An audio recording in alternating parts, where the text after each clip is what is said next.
Good morning to you. We live in a zoo. I'm dressed like an avocado, and I hope you are too. Some comments have been filtered. Aw, you guys saying weird things about my avocado? What am I wearing, Rami? It's a onesie. It's an avocado onesie.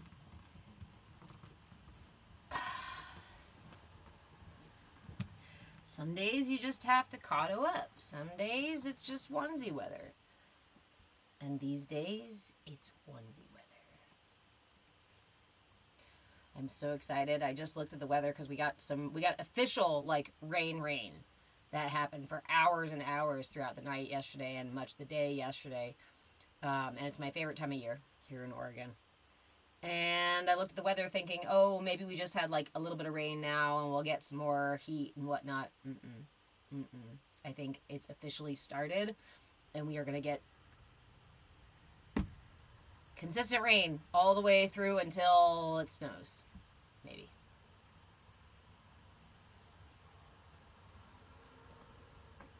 It is cozy, and I have several ones. And beware, because the onesies elicit a certain degree of shenanigans as well. I have several different kinds of onesies, and occasionally we vote on which onesie to wear. I also dance in the porch in the evenings with my onesies. That's how I keep my spirits up during the wintertime, is dancing in the dark.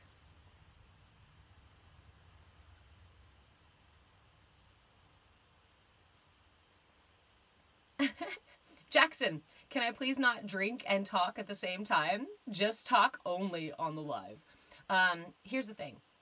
This space is my space. My space to cultivate, my space to do what I want with, my space to talk about what I want with, right?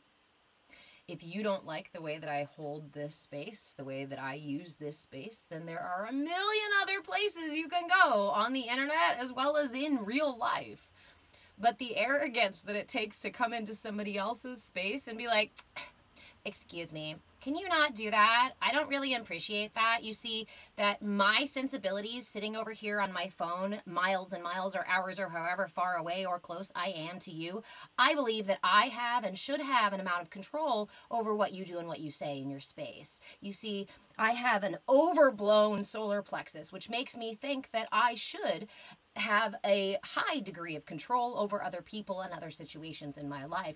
But it actually comes out of my ignorance about my energetic signature here, that I continue to operate within this space. And I pull energy from other people and I attempt to control situations only to boost my own self-esteem. It has nothing to do with the other people. It says everything about my level of confidence.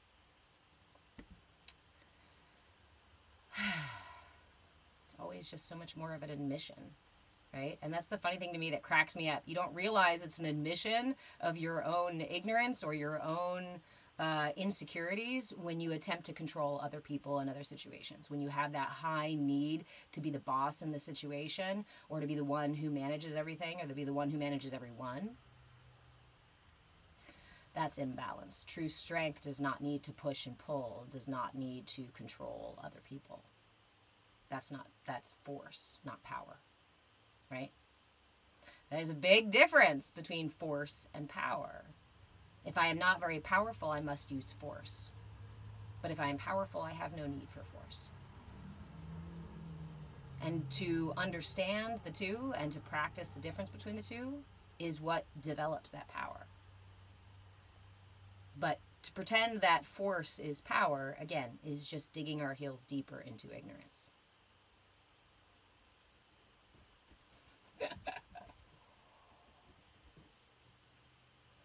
Funny, isn't it, when we take responsibility for ourselves, how the narrative changes, how the story changes.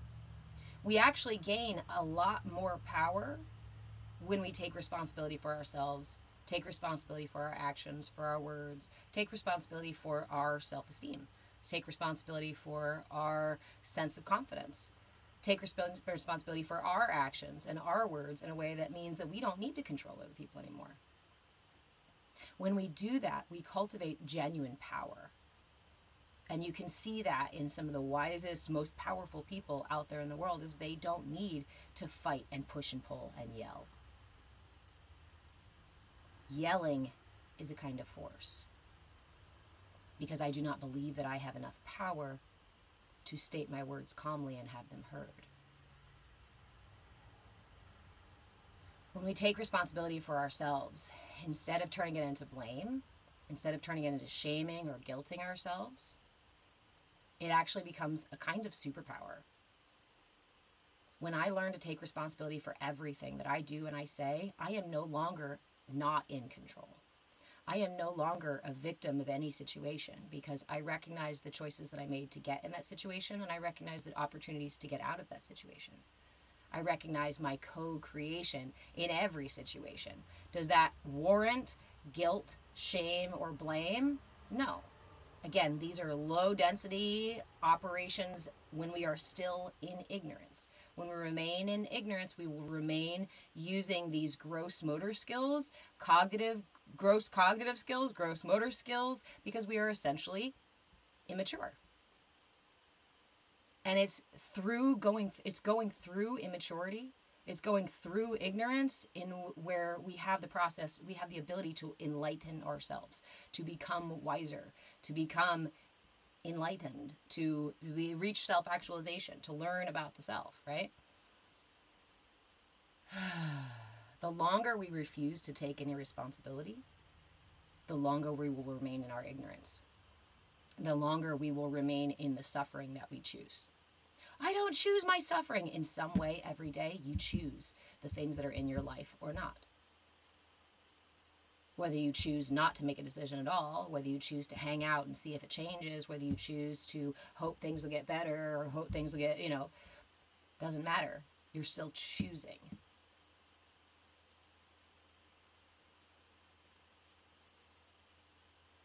We can make those choices. But again, to not take responsibility for those choices is to hold tighter to our ignorance and to our lack of power. In our ignorance, we do not hold a great deal of power. And we have to use force, because we do not know any other way. So if you're tired of your life feeling, right, like it's a game of push and pull, like everybody's energy is pushing on you, or you have to fight to get what you want or get what you need, then hang out in this space. Because what do we do in here? We practice the tools to take that responsibility in a way that doesn't garner shame and guilt and blame, because those things don't get us any further ahead. Chocolate Frost, can we choose our parents? Can we choose to forget? I don't know. I don't know if we can choose to forget, right? Maybe in some ways, sure, we can erase things from our mind, but part of the nature of this reality, right, is that things are ever expanding. Time is moving in a particular direction, and so it is this, like, once you open a door, it's kind of hard to go backwards in time, right? And so forgetting is a different experience. It's the same. It's the nature of this matrix so that we can go through this process of evolution, right? We must go through that ignorance. We must go through...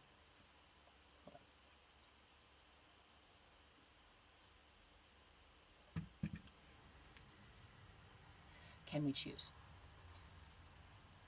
If I, moving forward, drop my cup and crack it all to pieces and my coffee goes everywhere, there's no way I can turn that backwards, right? I mean, I can fix the cup and I can clean the mess up, but we are definitely stuck in an illusion that means that time is ticking in a particular direction.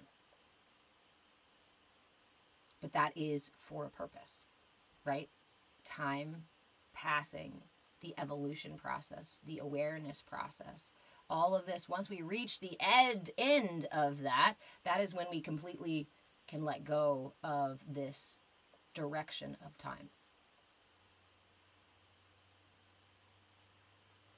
Your friend doesn't believe in reality? You're thinking they're NPCs? NPCs. Do I think that we are in a like video game style and there are genuine NPC people, like just figures that exist in this reality to fill the space? No. I don't believe that we have like essentially inanimate, right? Like not really people and then real people and then chosen people and then damned people. No, I do in my perspective, right? In my perspective, because I can only share my perspective. I can only share what I understand, what I've experienced, what I've learned, right? In my perspective, there are no NPCs. We are all important. Some people may appear as NPCs to us in our life because they are void. They're null and void in our experience. And so there's no reason for us to have any interaction with them and any information about them. So in your experience, right, there are plenty of NPC energy or people around that you may not need to really interact with a great deal. And then there are going to be main characters, right? We can turn everything into this analogy, into the story, into the archetypes.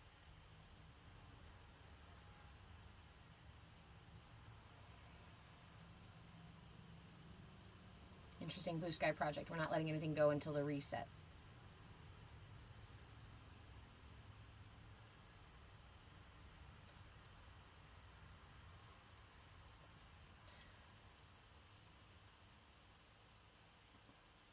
I'd love to hear more about your concept of a reset.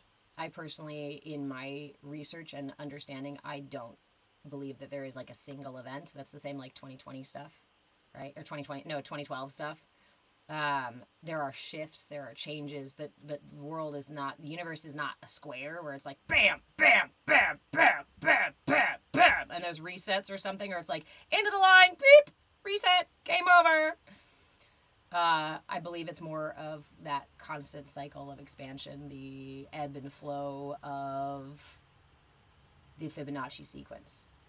So Blue Sky Project, welcome in this space. And for everybody else who is new here, hello, my name is Reverend Deborah. I'm an interfaith minister, a movement facilitator, and your shenanigan shaman. And this is our CAYA space. CAYA, C-A-Y-A, stands for Come As You Are, because we encourage authenticity in here. We practice authenticity.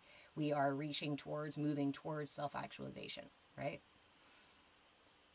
To make it a safe space for everyone, we practice suspending our judgment and our arrogance to learn from other people, from each other, to value each other's different perspectives. So telling someone that because they don't agree with you means they have no clue is a state, right? Is that place of arrogance. Also saying that there is a special selected people and no one else is allowed on the ship is also divisive.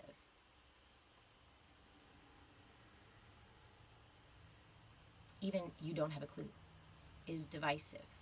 It is meant not to create connection, but to create separation. So we practice things in here that are meant to create connection, to bring us together, to cultivate understanding, right?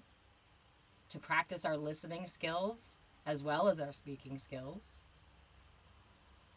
When we do that, when we come to a place with arrogance, it's that story of the monk who this guy comes to the monk and he says, I want to learn from you. I want to learn, I've spent all these years studying. And the monk's like, well, what do you know? And so the guy tells him for hours all these things he knows. And the monk says, hey, well, you know what? I don't have anything to share with you. I don't have anything to teach you. You're all full. There is nothing for you to learn because your head is already full of what you think you know. The beauty for me on this path, honestly, is moving from that place of, I know all the answers, I know the right answer, I know the thing, to being able to accept that I am an ignorant system. My perception by the nature of being human is ignorant, and so is yours. And that's not a judgment, right? That's not divisive. That's an acceptance of where we are at and who we are by nature of the fact that we exist. Not from some crazy dogmatic or big picture, but really just from my eyes can only see this much spectrum of color. My ears can only hear this much sound. My system can only perceive so much. And therefore, I am perpetually in my ignorance unless I look outside of my system. And I will remain, again, in a narrow field of understanding unless I am willing to see outside of my beliefs, my truths, my assumptions, my judgments about the world. Yes, I may read one book and it's going to resonate perfectly and it's going to make total sense. And maybe that's my truth for a while. But if I find that truth the one time when I'm 25 and then say, fuck it, this is the entire truth, the whole truth, and nothing but the truth, so help me, Your Honor, I am not changing it. And for the rest of my life, I never consider anything else. I have halted my ability to learn. Forget growth, forget self-actualization, forget enlightenment. You've just halted your ability to learn.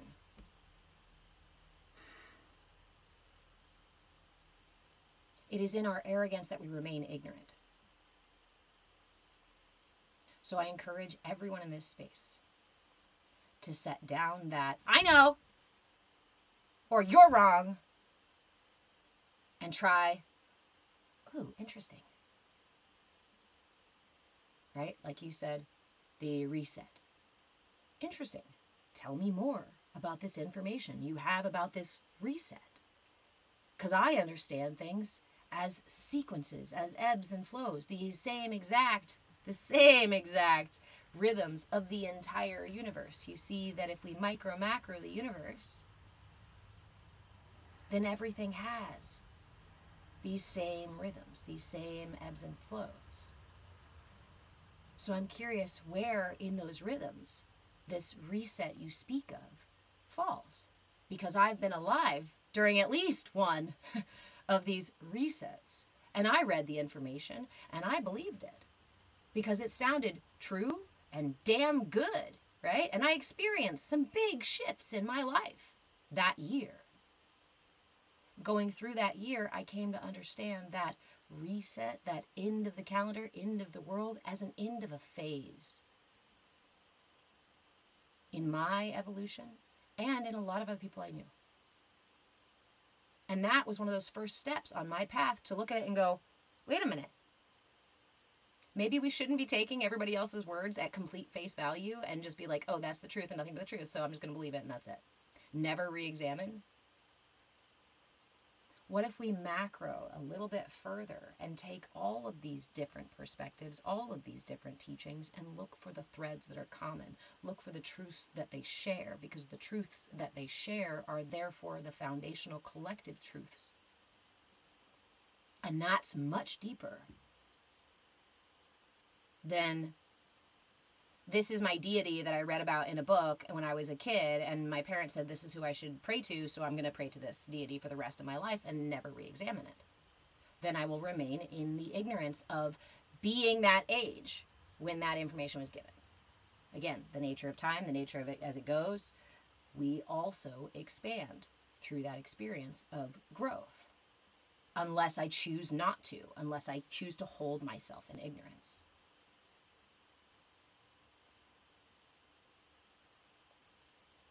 Oh, that's an interesting perspective. Your books are a lie? What a unfortunate, wide, what's the word I'm looking for? Dismissal of a huge breadth of knowledge, of individual perspectives put into text, and sometimes multiple perspectives of multiple individuals put into text. This is, in fact, a great opportunity. Books and social media and all this, the information is all out there so that we can all experience it, so we can all understand it.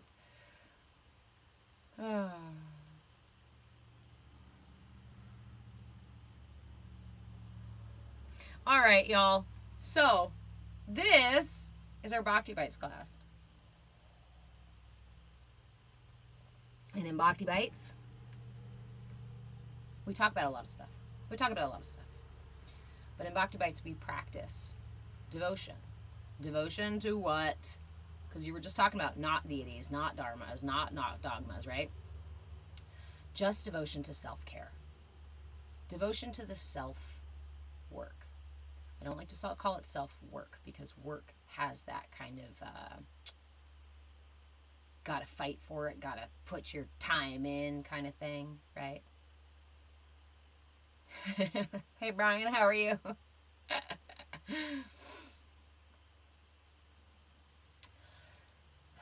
Self-care. Devotion to self-work. Devotion to walking ourselves out of ignorance. Devotion to the journey that is uniquely our journey. No one else can walk your life for you. No one else can take your path for you. That is uniquely for you. But learning to walk that path in a balanced way, learning to align yourself with it in the first place, it's really important to do. It's a really important use of energy that many of us don't do. We live in a culture that teaches us that this work is not important, or that this work is stupid and silly, right? Or useless, or whatever. Says any religious text, not religious text, any text, any teachings, any insights from any other culture are bad and broken and terrible. No, no, no. You have to go outside of yourself to find all of your answers. You have to go seek knowledge in a particular framework. Only there. Mr. Marshmallow, I am an avocado today. Yeah.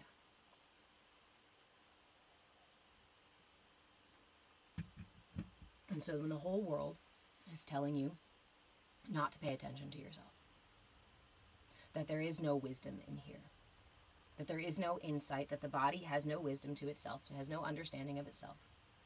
We even learn in school misnomers about our very system. Your heart is a muscle that pumps blood through your body.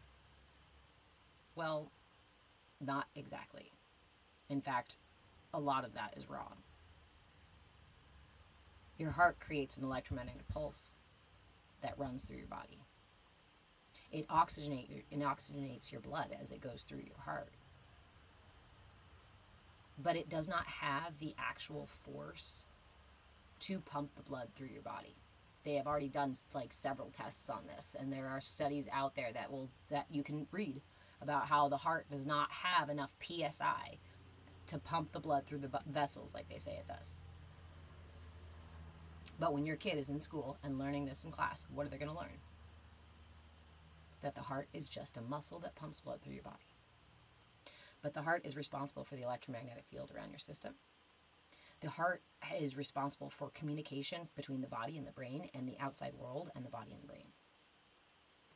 Your heart is responsible for regulating your energy body, as well as your physical body, as well as your cognitive body. Your heart is not just a muscle. It actually has synapses. Synapses are the pathways up in the brain where we create habits. What are created in the heart? Energetic habits.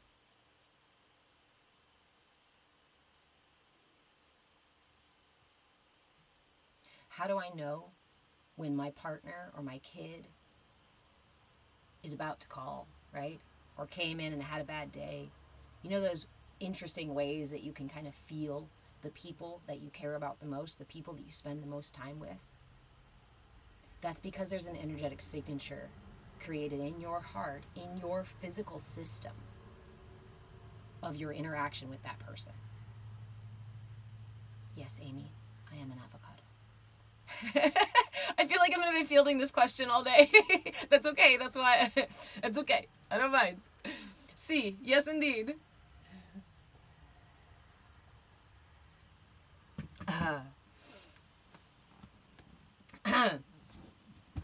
So,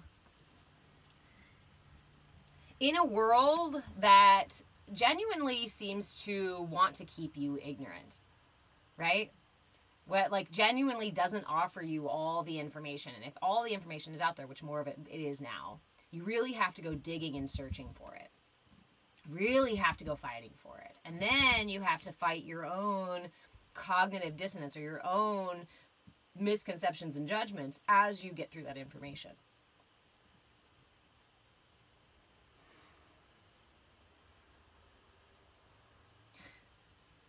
When we rely on information outside of us, it can be difficult to tell what information is true or not, valuable to us or not, for us or not. unless we cultivate a sense of an inner compass. Yes, I could take information at face value from my culture, but I cannot guarantee that the information that I receive from my culture or even from my parents or my caregivers is the information that is important for me, or is all the information that is important for me.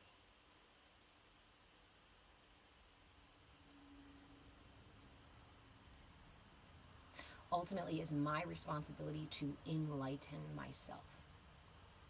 Enlighten through opening, through discovery, through curiosity and willingness.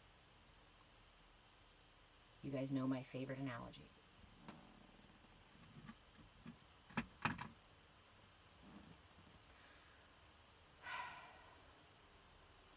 Light is just a beam of light, right? It's got all the colors inside of it.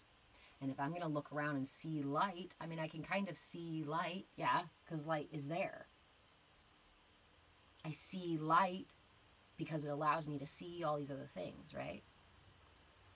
But I cannot see what the light is made of. Hey, Nikki, how are you? Thank you, love. I cannot learn about the light. I cannot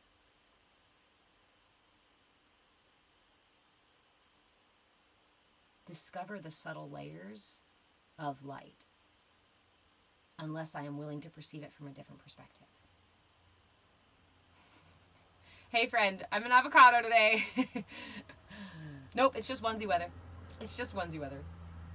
Love you. Have a great day. Okay.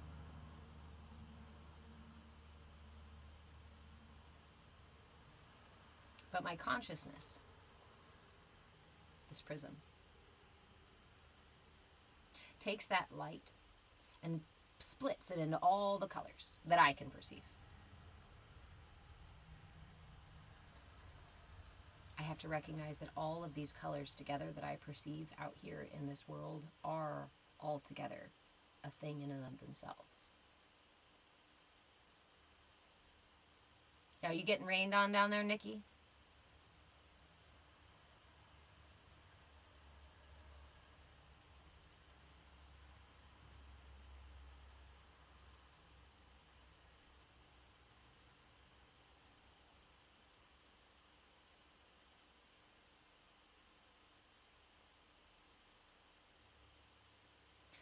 The world is either light or dark until we explore the subtle layers of creation. Ooh, Mr. Marshmallow, sending you love for your broken finger. Which finger is it? Can you do the mudra still?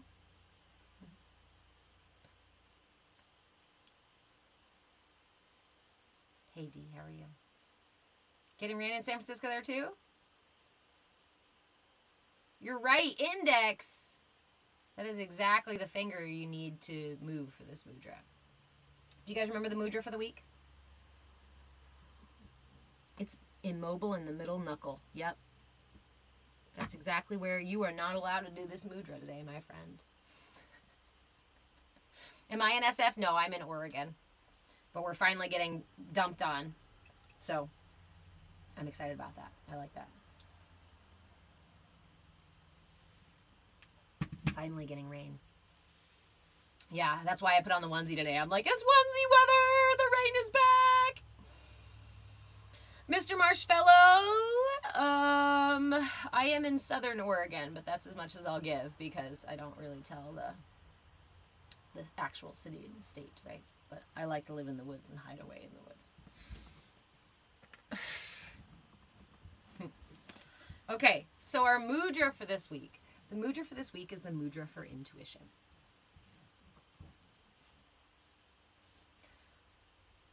Makes so much sense. Yes.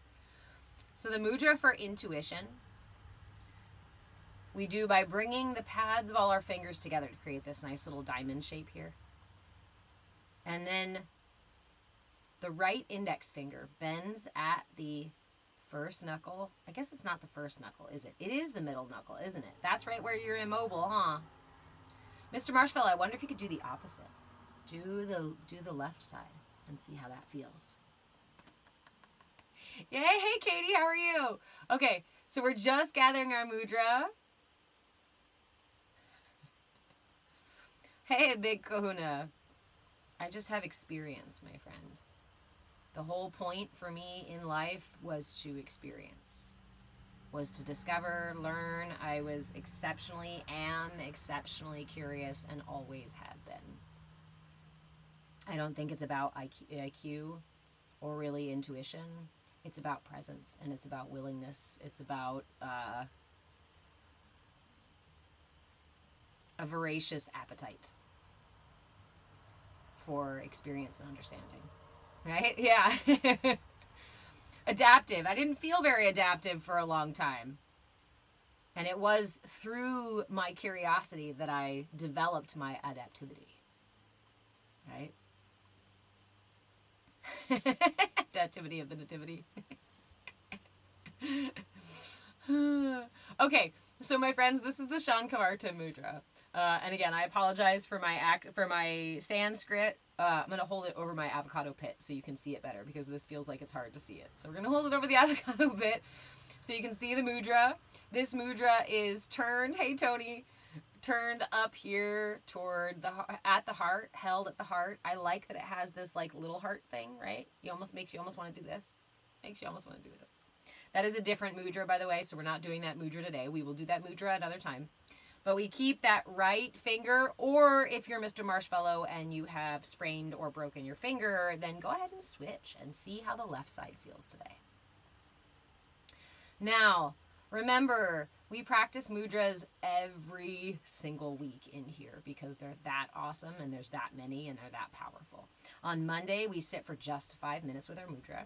On Wednesday, we add a little bit more to our practice and sit for like 5-10 minutes. I think we did a full 10 minutes on Wednesday. Friday, we do tiny yoga and we'll add our mudra to our flow. On Saturday, we go deeper.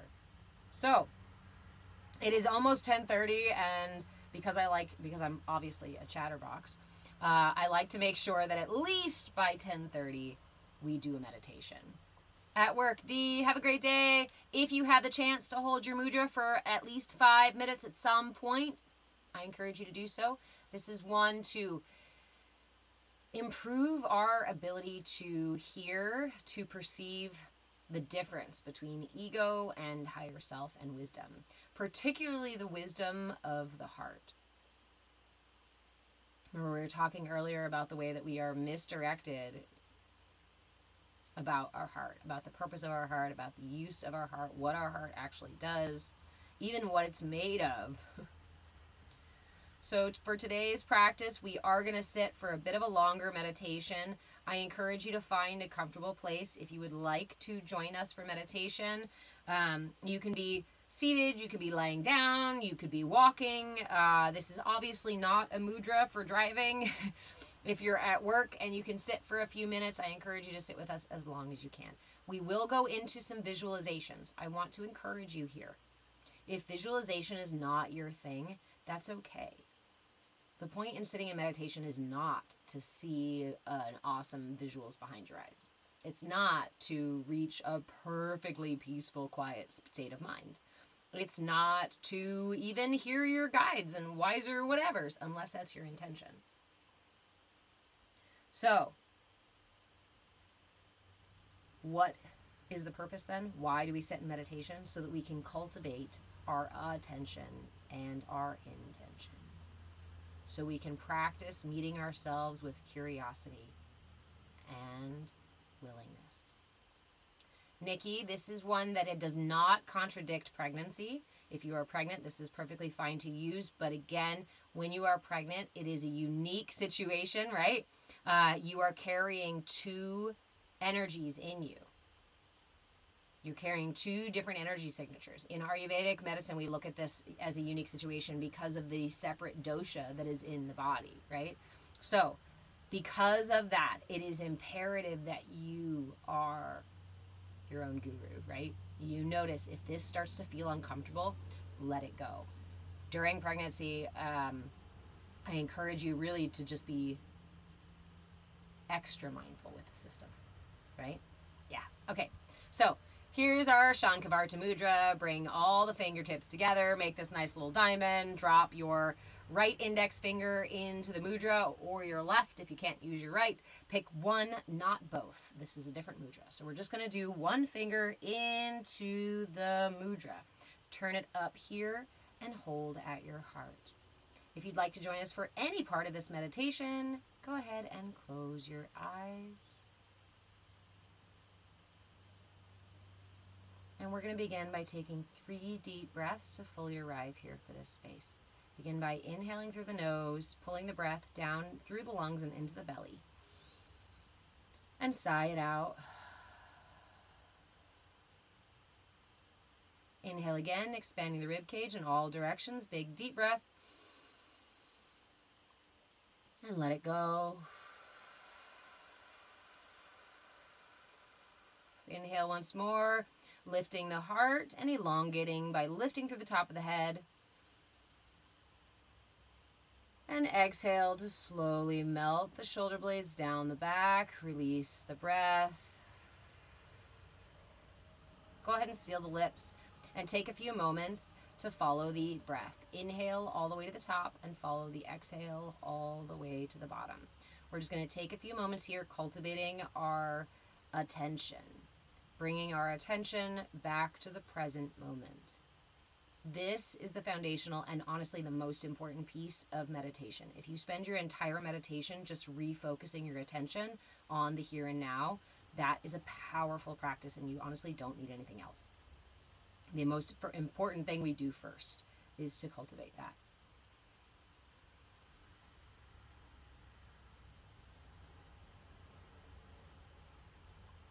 Allow your breath to settle into a comfortable, steady rhythm. Still following the breath.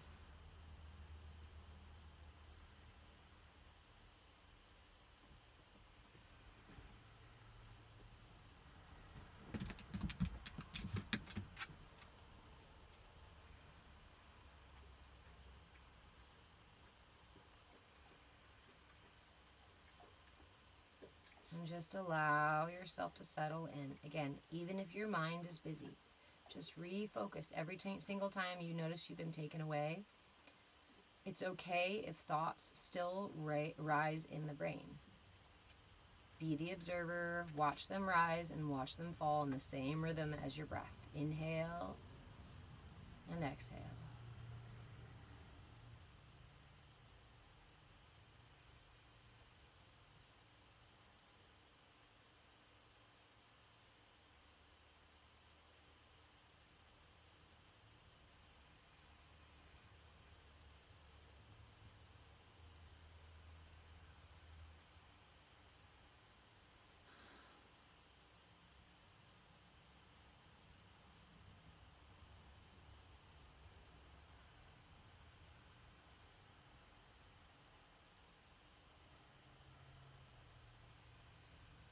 You can stay here with this part of the practice.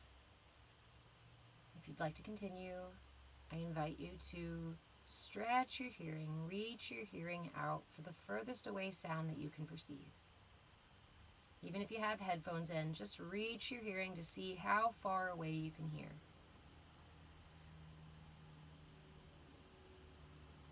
Reaching, listening, without the need to identify the sound, without the need to tell a story about it. Just listen for it. As far away as you can perceive.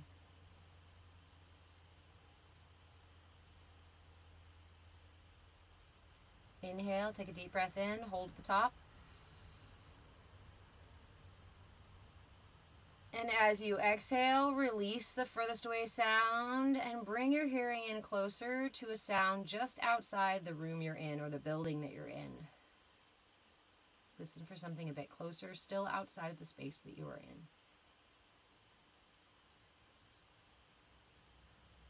Intently focusing your awareness, listening for any sounds outside of the space that you are in.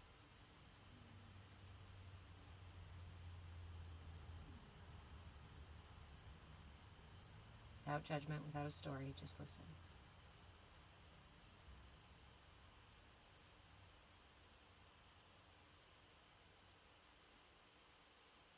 Take another big deep breath in, hold the top. And release those sounds and bring your hearing into the room around you.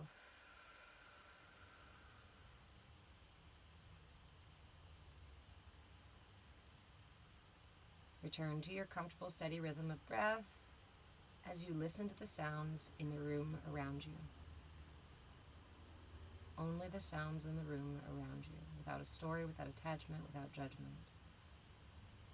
Only perception.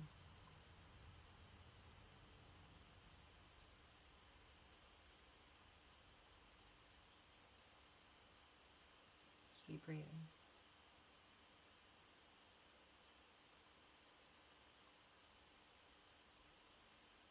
Listening for the sounds in the room around you.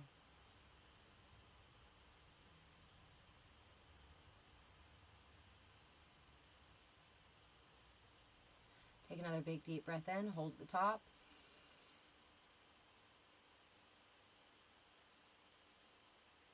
Exhale to release the sounds around you and focus your attention on the sound of your own breath. Continue your exhale and inhale, listening to nothing but the sound of your breath.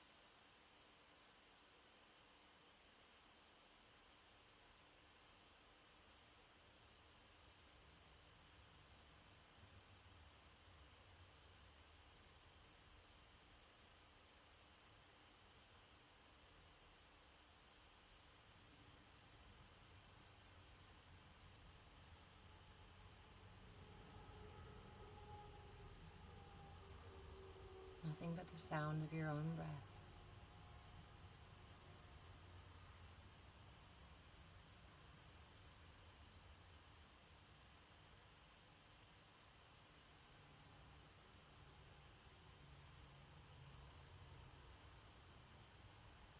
Take a big deep breath in and hold the top.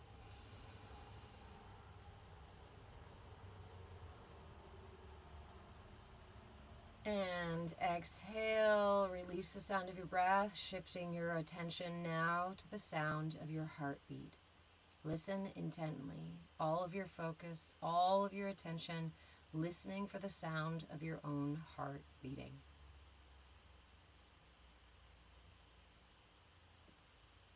Continue breathing. It's okay if the breath becomes a little lighter as you attempt to hear the sound of your own heartbeat. Make sure you don't hold your breath, though.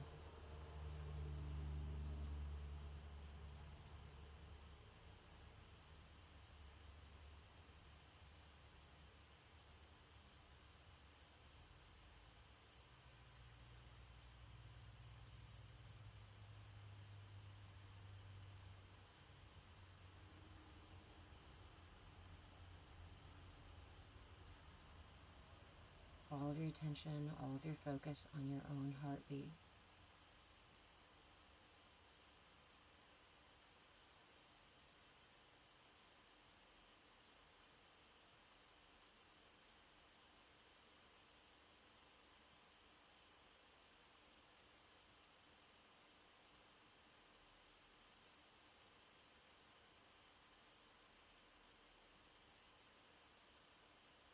Listening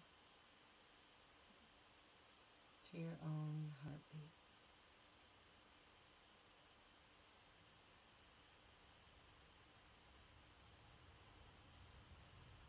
Feel the way your heart beats in your chest. Notice the way your heartbeat pulses in your fingertips. Maybe notice the heartbeat in your belly or in your neck. Feel around for the heartbeat as you listen.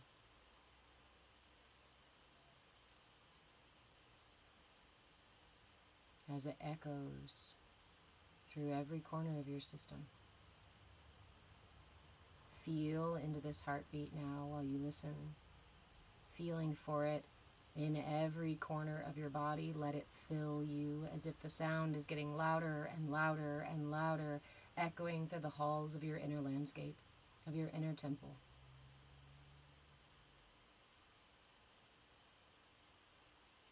all of your attention, all of your focus.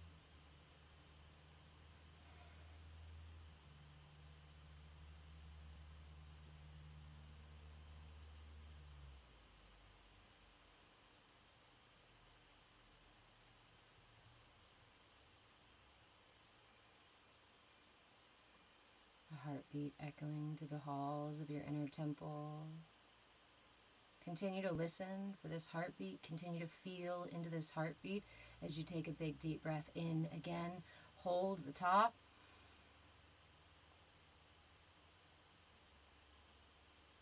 And as you exhale, I invite you to open your mind's eye. Again, if you cannot visualize, just set the intention to open your mind's eye, your inner eye, to this inner temple.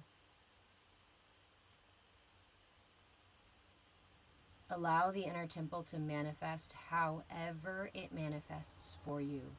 It may be light, it may be dark, it may be wooden, it may be marble.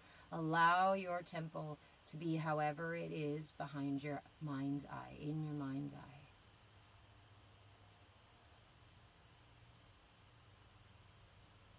Continue to breathe in this space. Continue to listen for the heartbeat. Continue to feel the way that it echoes through your temple. Allow the inner vision to amplify the sound even more so as you stand inside of your own heart's temple, feeling the reverberation from this echo through every corner of your temple. Louder, louder, and louder until it completely consumes you. The sound of your heartbeat. Nothing more than the sound of your heartbeat everywhere.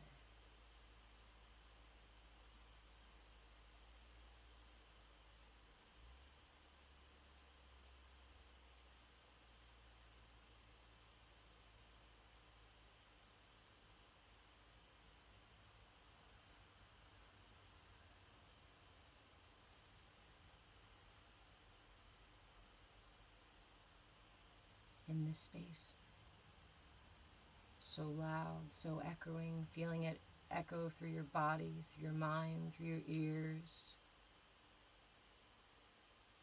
Suddenly, all the sound stops.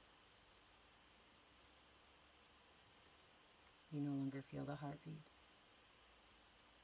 You no longer hear the breath. There is no sound inside of you or outside of you.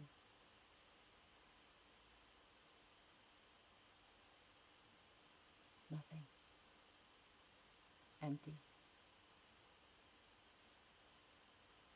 Now, just like we did in the beginning, I invite you to stretch your hearing through your inner landscape. Reach as deep, as far as you can into your inner landscape and listen for the quietest, most subtle, far away sound. Listen intently, as if you're listening for a whisper far away from you. Listening to your inner landscape for that tiny whisper.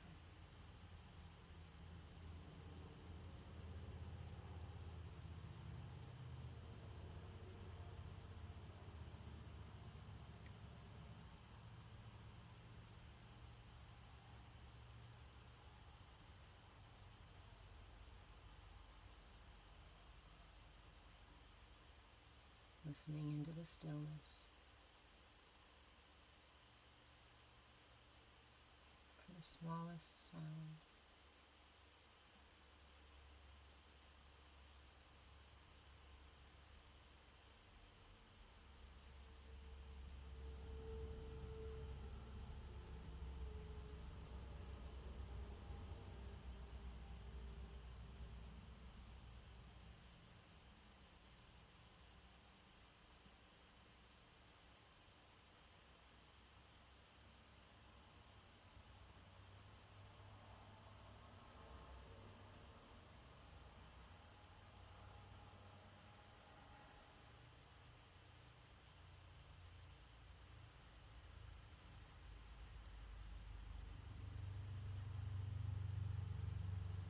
listening intently for the smallest sound within you, the furthest away sound within you, the quietest whisper within you.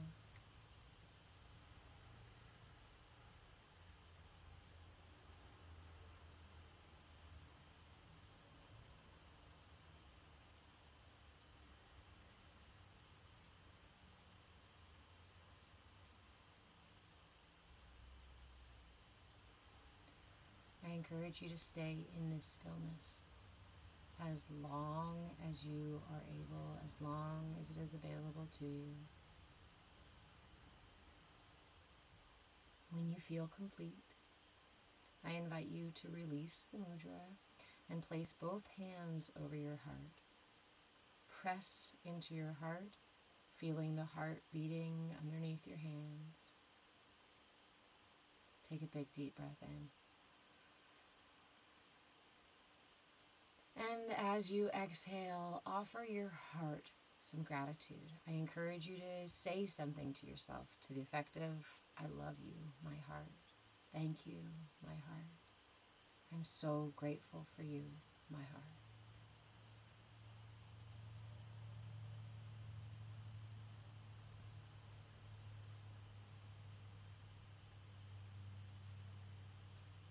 Remind yourself in this space that it is through your heart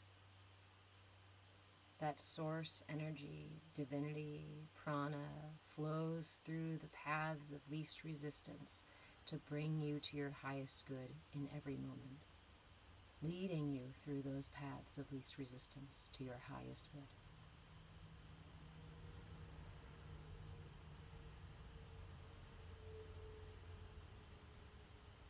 I invite you to offer it your trust.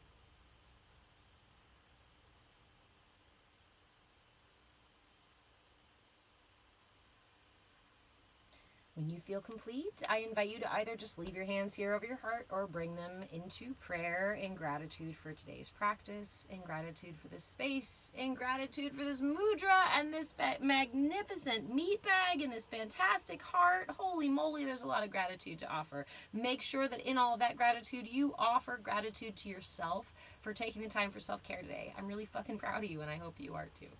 Thank you for helping me cultivate this amazing CAYA space where we can learn and grow and thrive together. When you're ready to come out of meditation, please do so slowly. Offer yourself wiggles and stretches. But before you open your eyes, we've had them closed for quite some time. I encourage you to rub your palms together, cup them over your eyes, and allow your eyes to gently flutter open behind your hands. Yes, it is normal for colors to look funny after you've been meditating and visualizing. Thomas, you guys, okay, I've got to tell you guys, I'm sure Thomas is not even in here anymore. Milk crate advice, laugh out loud, priceless, is the comment here. I have to let you guys know. Clearly, there is a level of ignorance about the value of a milk crate. If you've never had a milk crate in your life, then I'm sorry. But I can tell you that milk crates are extremely fucking valuable. They are solid, they're movable, they're stackable. You can use them for damn near any fucking project. You can put a lining in them and do them with other things as well. They're so fucking useful that they now sell them at the fucking hardware store and Walmart and wherever the hell. I love the fact that people come in and see milk crates behind me and go,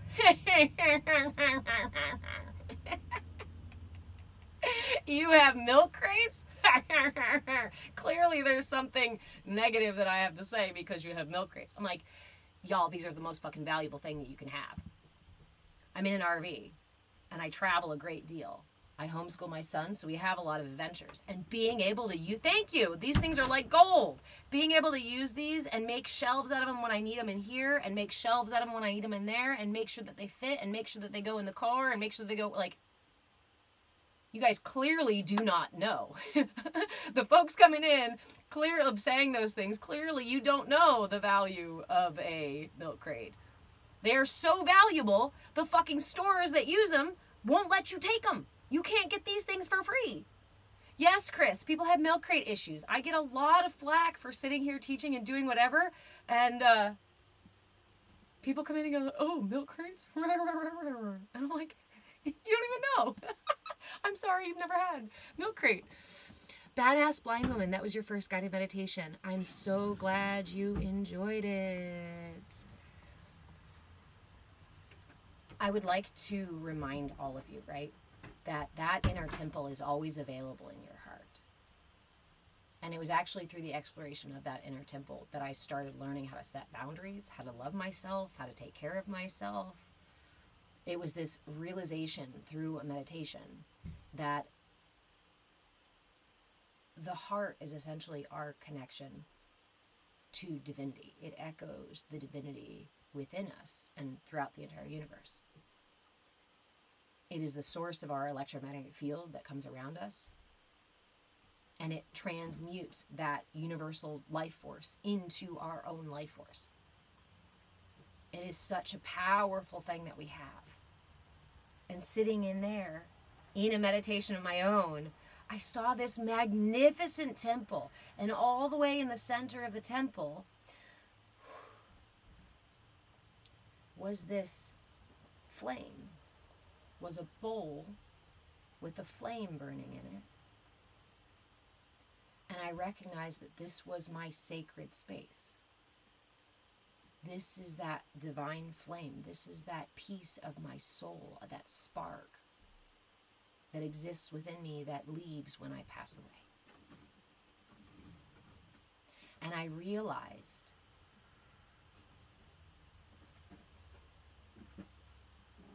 that I had been mistreating this temple like all of my life. So no wonder my temple was falling apart. I never checked the foundation for my temple, the foundation I received when I was unconscious in childhood. And I realized that when I did, parts of my temple were built on fucking quicksand. So no wonder I didn't feel stable, grounded. When we use our imagination and allow our brain and body to communicate through us, to us, through our imagination, there's a profound level of insight, degree of insight that is available to us.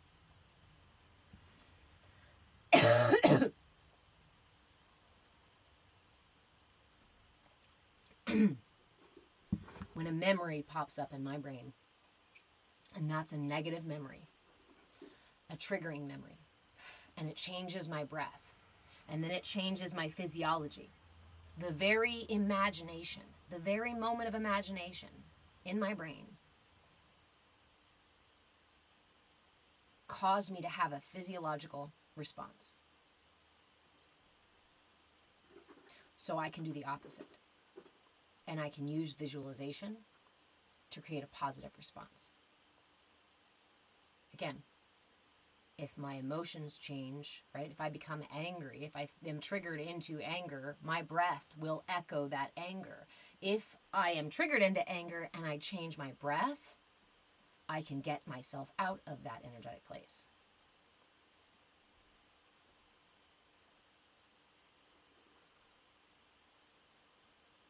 If one is true, so is the opposite. Brian, all you hear is a trucker. Can you guys hear me, or is the audio messed up again? I don't know what's going on. I feel like I don't know what's going on, and I don't even want to say that thing. I don't even want to say that. But I'm noticing there's a lot of tech issues. I'm having a lot of tech issues these last couple of weeks. So, okay. Wellness Integrated Solutions, can you hear me? Guys, remember that replays are always available on YouTube. At Move a Change. I'm Move a Change on YouTube. Son, you have chores to do. There's a board right there that tells you what those chores are. You have tasks that you need to be on top of.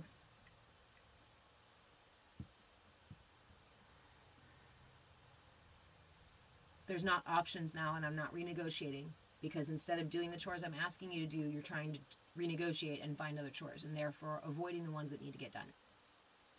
So I need you to go do that one, please, after you have some breakfast. Oh, Brian, it's your hearing? Okay.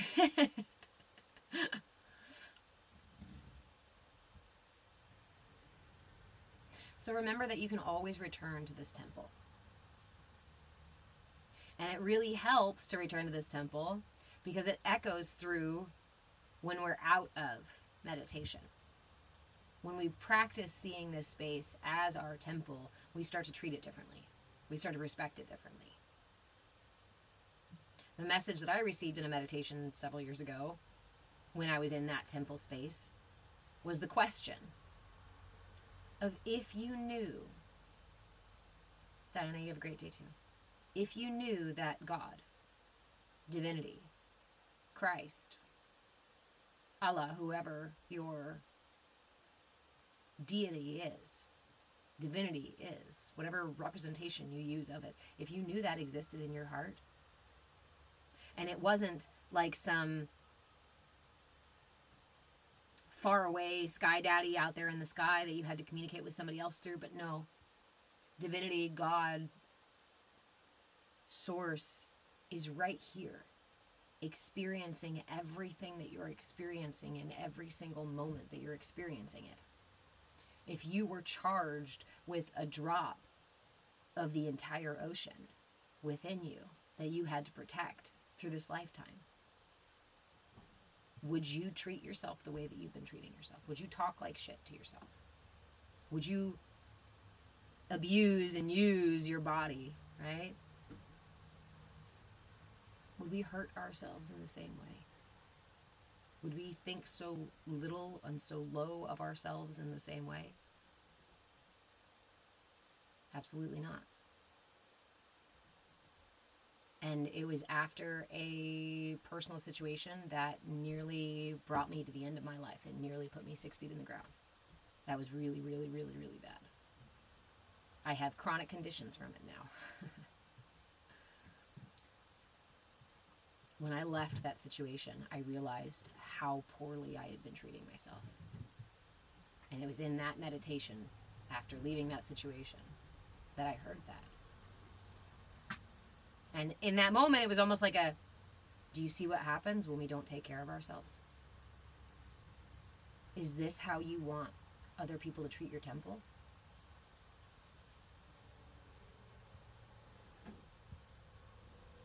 No, I nearly lost my life because of it. And so it caused me to make radical changes. And for a while, I completely closed the doors on my temple. And the only people who were allowed within my temple was my son. That's it. I have resources for him, space for him, but I did not have space or resources for absolutely anyone else. Because I had spent so long giving away everything I had.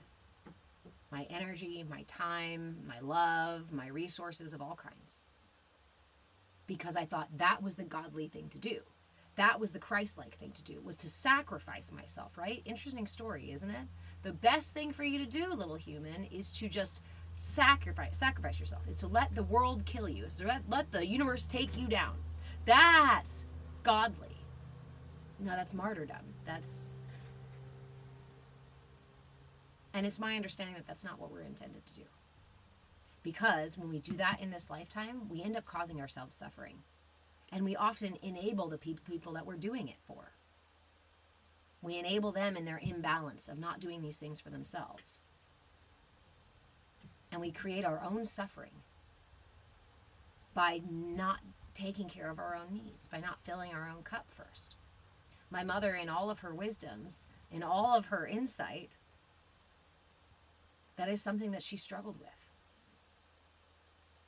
She really believed with all of her heart that the best thing to do was to sacrifice everything about herself. And it's been painful to watch. And at the same time, I'm grateful because it was that reflection for me that made me go, I can't do that. We are not fodder for other people to burn up and use. We are not kindling.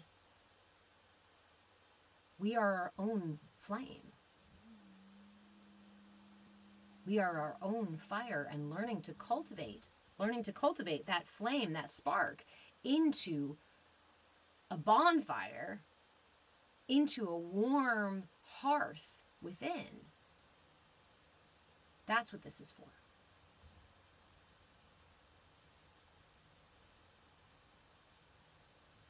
What's that imagery that people do? I've seen the videos, right, where somebody's got, you put the lighter in the water.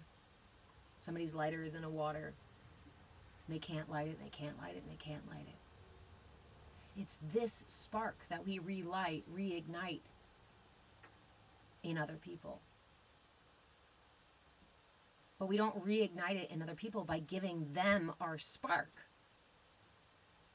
We ignite it by growing our flame big enough that they can take a stick, their kindling, and receive some of that flame without it taking away from ours. That's what divine love looks like. That's what unconditional love looks like. That's what taking care of other people truly looks like. Is not sacrificing myself to take care of someone else, but is in showing up for me, taking care of me, so that what I generate naturally flows over into other people's cups. There's a big difference between pouring out everything I have for others and filling myself up until it flows over. And when it flows over, no one takes anything from me. I can easily, readily offer the excess because it is an abundance within me. I really want us to shift this paradigm collectively. Again, personally, having seen my mother struggle through it, seeing and hearing a lot of people struggle through it, and especially with this idea of what's the words, right? I give and I give and I give, but I don't receive back. It was my mantra for a long time too. And I didn't understand why I didn't receive. Everybody says that if you get what you give in the universe, right? If you just keep giving and giving and giving, then somebody will take care of you. Sure, you get what you give, but there's something you also have to do for you. You get what you give to yourself as well. And everything outside of you is seeded from inside of you. So if you ignore this garden,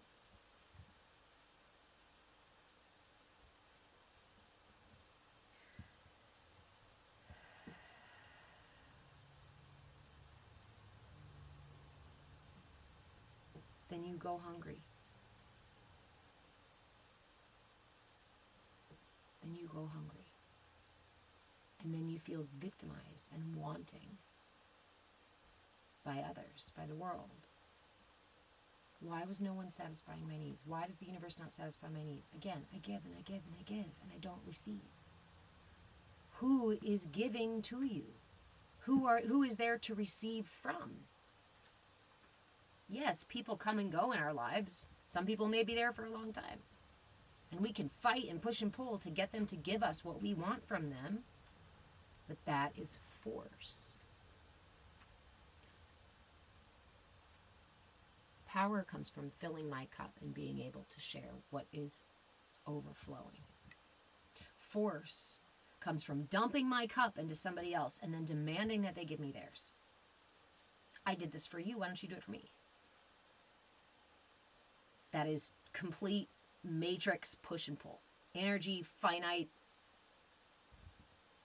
and its own kind of ignorance.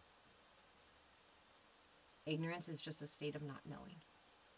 And most of us don't know any different because our culture has taught us only this. Only sacrifice yourself. Only give everything away. Only stay inside of this little box of understanding and knowing. Only some people are special. Only some people get to have this or that. Only some people get to go to heaven. We all have the capacity within us to enlighten, to bring light into our own darkness. Our own darkness is our ignorance. The longer we stay in that ignorance, the longer we're going to fight with demons. The longer we're going to push and pull energy. The longer we're going to experience suffering. Pain exists. Pain comes and goes. Pain is just life. It's like breath. It occurs. But suffering is created when we attach ourselves to the sources of that pain.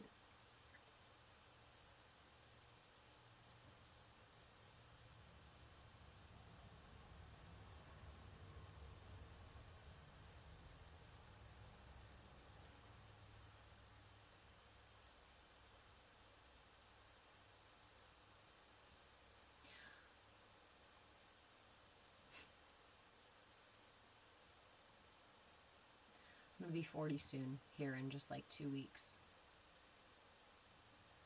And in these 40 years, it's been a lot of adventures.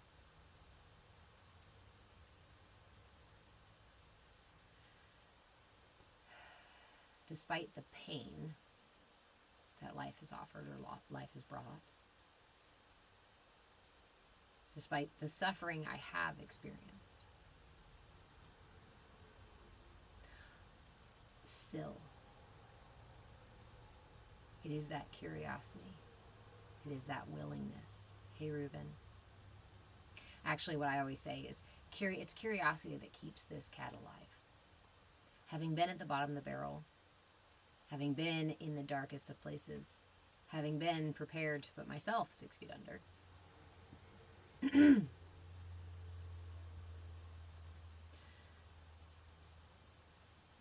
to be able to use curiosity as this carrot that gets me up in the morning, as this opportunity that every single day holds for moments of joy, for moments of peace, for moments of love.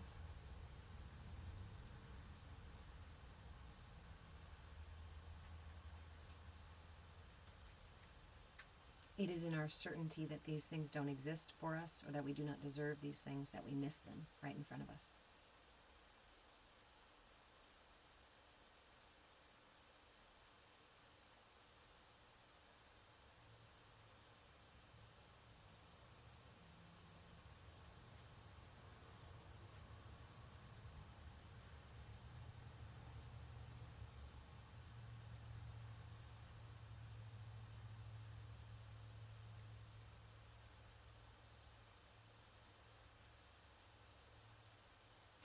Hi, James. Hi, Jesse. Hi, guys.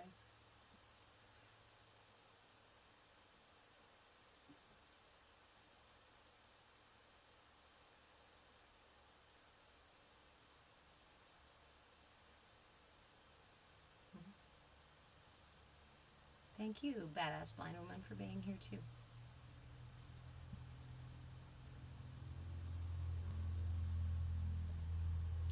There's something that I'm trying to convey that the pirates are chattering about, but I don't know how to get it out into words, because it's kind of part imagery, part words. It's like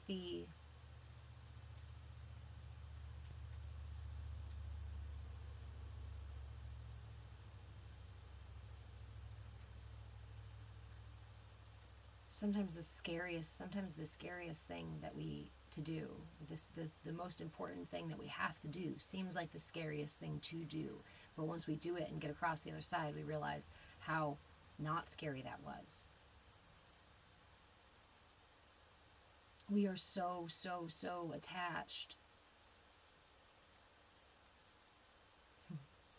We are so attached to our beliefs, to our perception, to our personal story about the world and about our lives and about ourselves and about other people in our lives, and about what we can and cannot do and what we can and cannot have.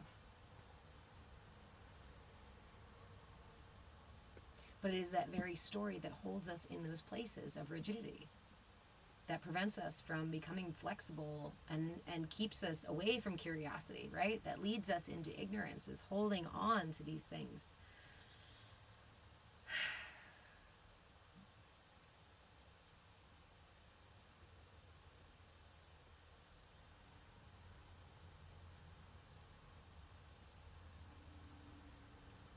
But we do not change them by force.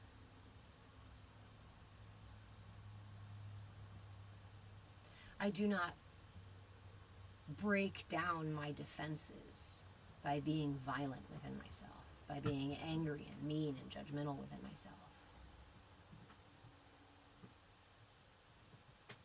But if I sit curious and willing, my defenses might put themselves down so we can have a talk.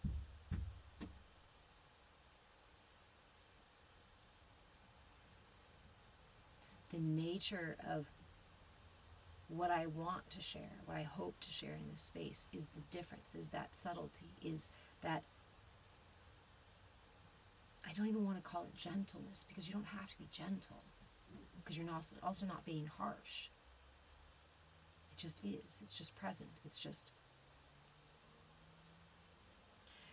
holding the mudra and listening for the quietest sound inside of your heart. Being curious of what it might say. Not trying to guess what it might say.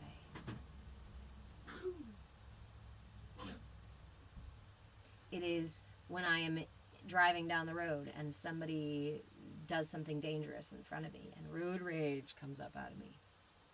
It is pausing to see it rising in me and to go, ooh, interesting. Where did you come from?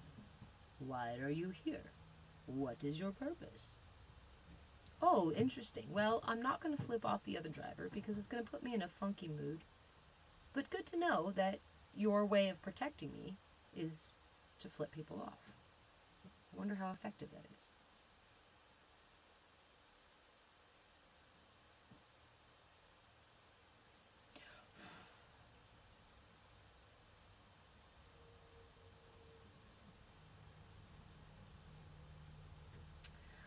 Less is more.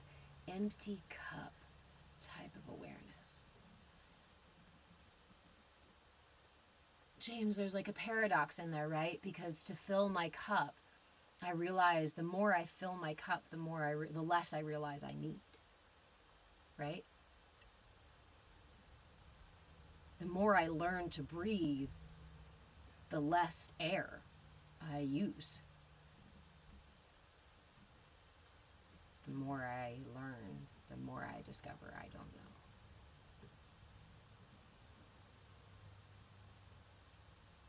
But it's less about less or more, and instead about the in-between. Not taking back, not leaning in, but being right here, right now, right in the middle. I can be right here, right now, in the middle with any emotion that comes up, because the emotion is going to rise, right? And I don't want to be less. I don't want to push the emotion away and say, no, no, no, no, no, no, no. And when that rises, I don't want to say, yeah, yeah, yeah, yeah, yeah, and totally get consumed by it.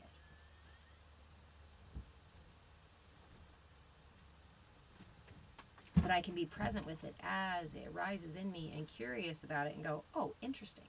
Now I can decide what to do with it. I'm not attempting to make more of it or less of it.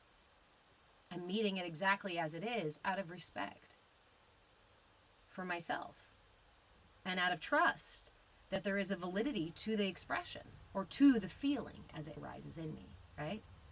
My expression then becomes how I choose to use that.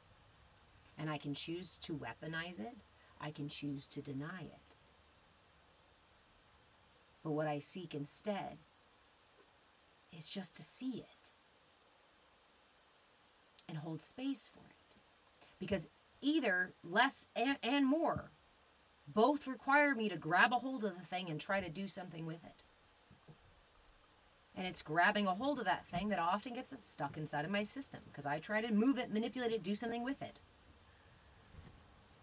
What if road rage arises in me, comes wiggling out of my liver and grips my throat and moves my hand as if I'm going to scream obscenities and flip somebody off, right?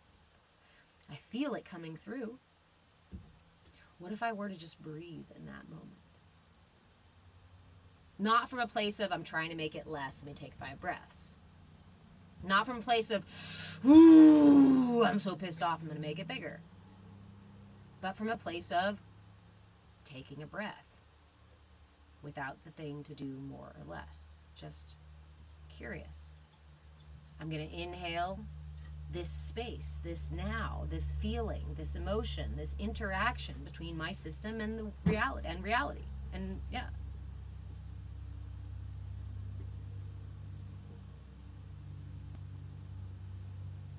The I Ching often states there is no blame. Right. Everything just exists. Blame is a judgment.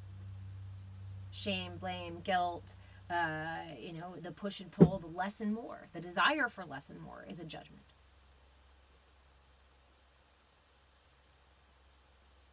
Seeking and denying are also their own kind of tension. Blame is attention. It's tension, not attention.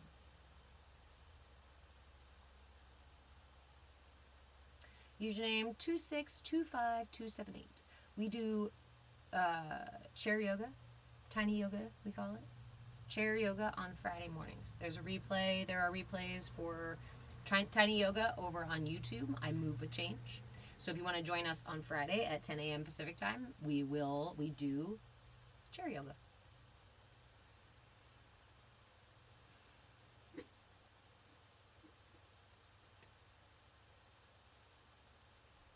Right now we're just exploring the subtlety between reacting, responding, and simply being present with.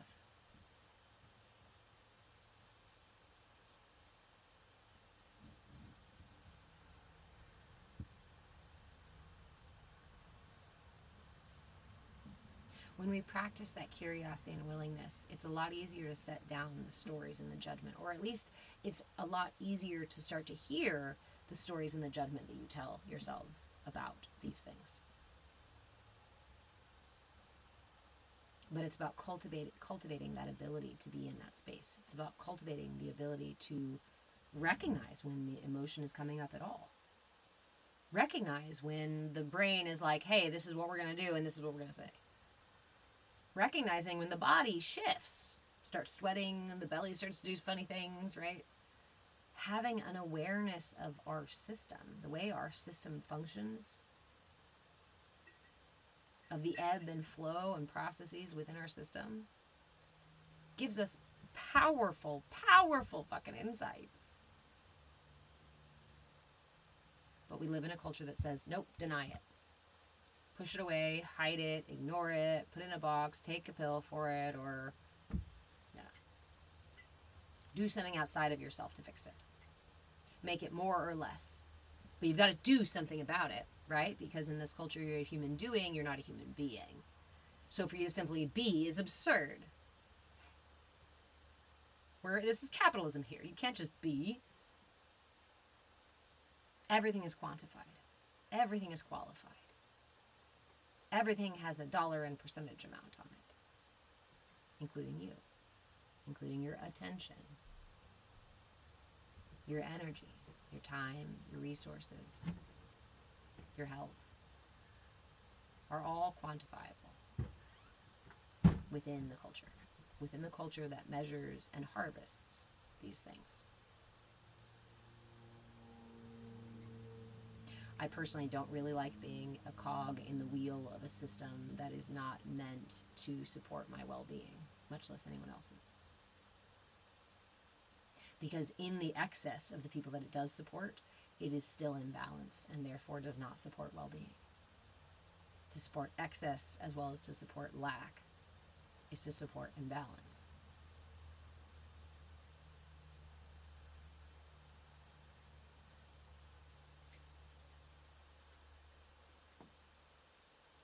But when everything and everyone around you is telling you that this is the only way, is telling you that you have to remain inside the box of society, is telling you you have to take a pill and fall in line, is telling you you have to work like this and think like this and walk like this and talk like this and dress like this and eat like this. When we're constantly inundated with all of these stories about how we should or should not be, it's important to have that inner compass.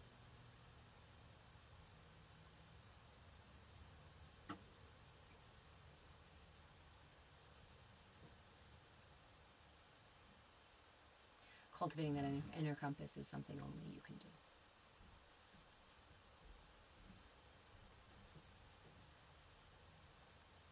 do. You're welcome, James. Sending you love. Move with change. Why move with change? Because change is the only constant we get in this universe.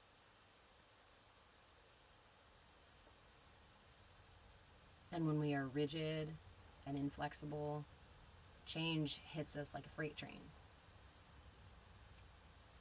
But when we bend and sway and learn to move with the flow of life,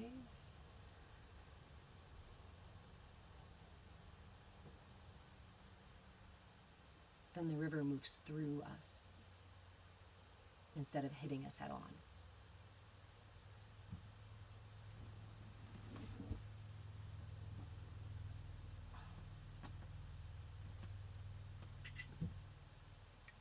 The key to surfing is not to be stiff, right? There's some sort of funny paradox in there. Stiff as a board. If you're stiff on your board, you're going to fall off. You're going to hit the water. And the stiffer you are when you hit the water, the harder that fucking shit hits, huh?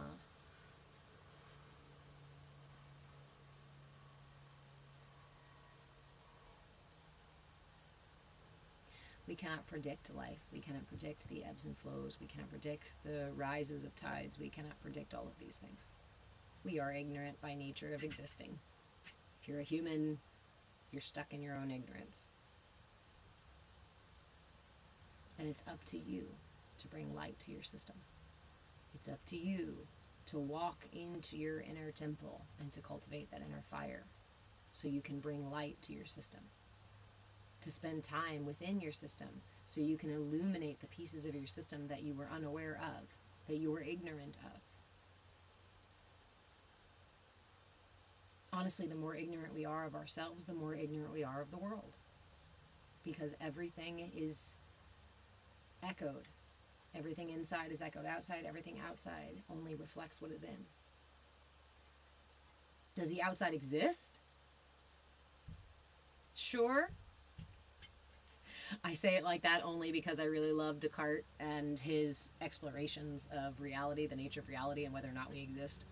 And in his meditations, the big bit that he wrote about existence, the nature of existence, is called Meditations. Hey, Claybeard.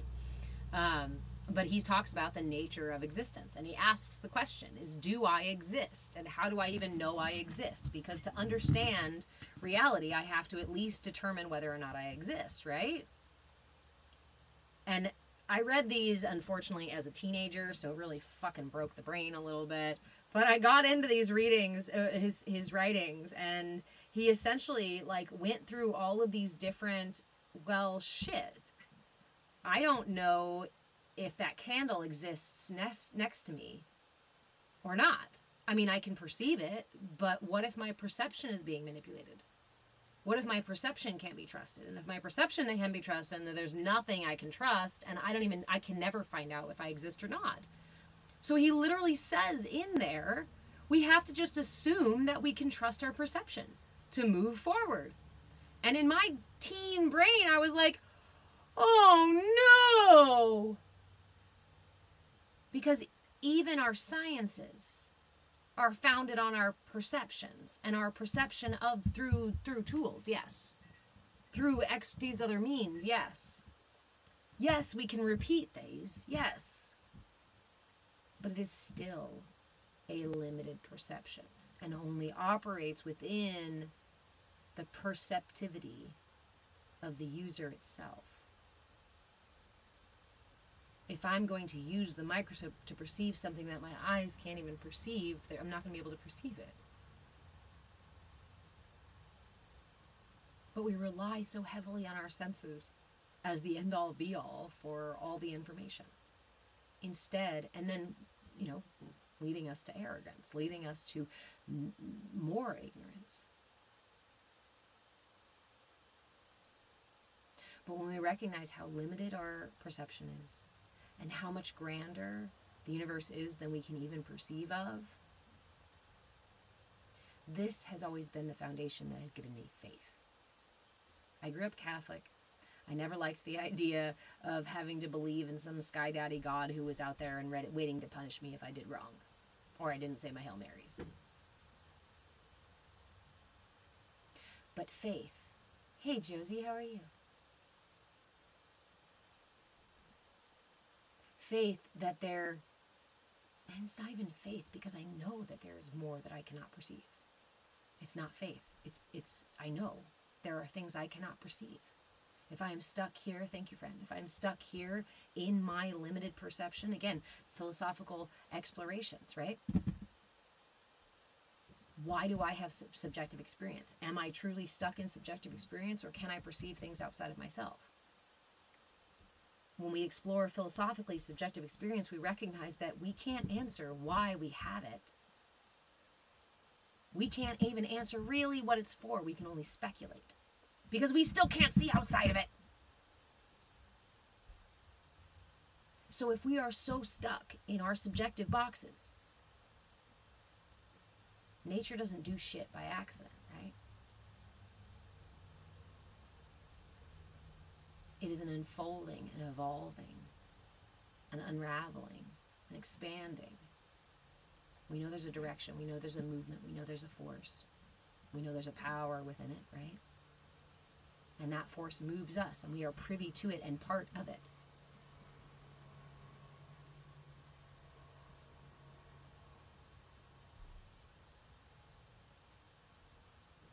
If there is God, and I am of God, it would be difficult for me to perceive God as separate from myself because I am not separate from God. So we argue over all these different deities, and we argue over all these limited perceptions of something that is not within a limited perception, that cannot fit within that perception.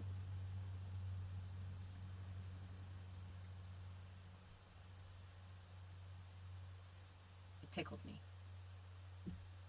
The paradox. It used to frustrate me, but now it tickles me. Because then I can also micro macro that, and I can look within me.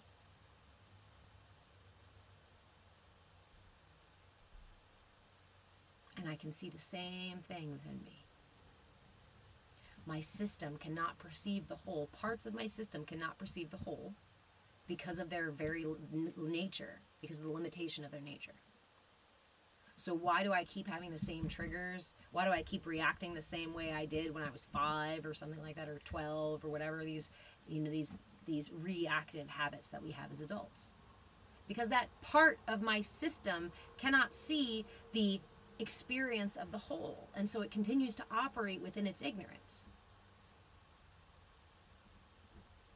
But if I am the whole, or the source for my system, then it is me that must bring light to every aspect of my system to bring it all here into the light of awareness, into the light of the present moment. In that light, I can change my experience of space and time itself.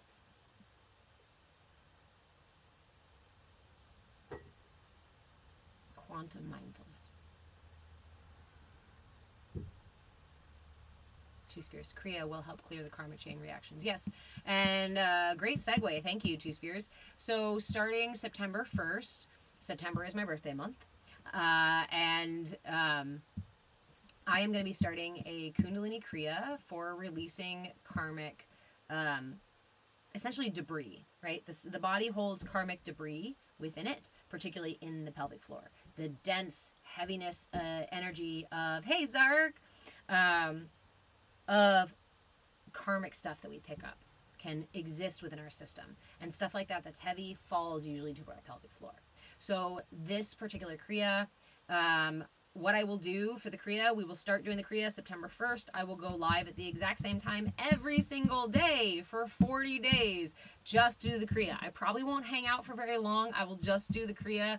I think this is a 9-minute Kriya in total. So we'll probably have like a 10-minute live. We'll do the Kriya at the same time every day. I will also post videos with it, and I will make a whole thing so we can be doing it together even if you don't meet the live, if you don't make it to the live. 40-day Kriyas are really, really powerful. What is a Kriya? A Kriya, whereas karma is action, is an action we do interacting with the outside world. Karma is just the action. Runam is what we receive from the karma, right? The debris from the karma. Kriya is the action we do within. is the set of actions for a particular outcome within. And these actions within do not garner karma. They are within our system. So Kriyas, most Kriyas are really powerful for internal alignment without, what's up, mommy cat? Without addressing the external karmic. But we can do the same, right? We release the karmic by doing the internal work. Kitten. Do you guys want kittens? I need somebody to please come take, preferably 2 of the kittens. Those are really adorable. So, this Kriya will go for 40 days because it takes about 40 days to solidify a new habit in your life. And because I'm going to be 40. So, 40-day Kriya, probably about 10 minutes live every single day, starting September 1st. Look for the content, look for the postings, reminding me now that I need to make those things and schedule them so I don't have to do extra work during September. And that said, with the daily live, I may shift this schedule just a little bit. We'll see. It is September month. It is my birthday month, so I may end up disappearing. What? Come here. You cannot just have mom's boobs all day long. You know that? She doesn't like it. You're chasing her around, and you're screaming at her like she should give you kitten milk. But you know you're like lots of months old now, right? You know you're lots of months old? Huh? You know you get your liquid by water now, right? Yeah. What you kicking? What's kicking? Oh, should we let dog up? Go ahead. Go ahead, dog. What was I making a note about? What was I making a note about? Ah, make the stuff for the Kriya. Okay. Kitten? You too? Come here, you too. Oh my gosh, you are so fat. What did you get so heavy? Oh, there she is. Found her.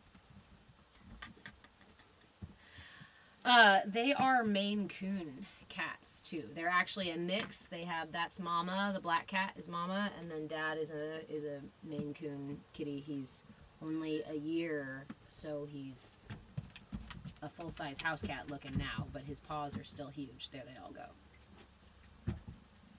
Get out of my coffee. You can't have coffee. No coffee for kittens. So if anybody wants a Maine Coon kitty, I will not ship them. I'm going to tell you that right now. I will not ship them because I had a cat shipped to me. Somebody offered to ship it to me, and I was like, yeah, sure, no problem. And it was horrific. That cat came extremely traumatized. Josie, they were born May 20th. So they are old enough to be rehomed. They have not had things like shots and things like that because we didn't expect them, and I can't afford, hence why I'm rehoming them. I can't afford to take everybody to the vet. So, but they are old enough to be done nursing. They're eating solid food. They're catching mice already. That's why we have cats. And they are super chatty, super friendly. Yeah. They have the Maine Coon attitude more so. Although one of them is maybe a little bit more like mom style, black cat style, slinky, like, I don't need you to hold me.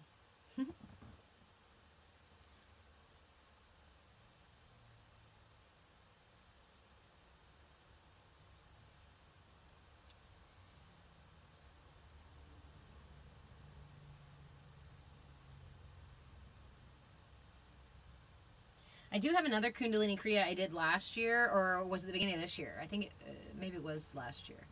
I think it was last year. We did the Kundalini, or the Kriya for addiction.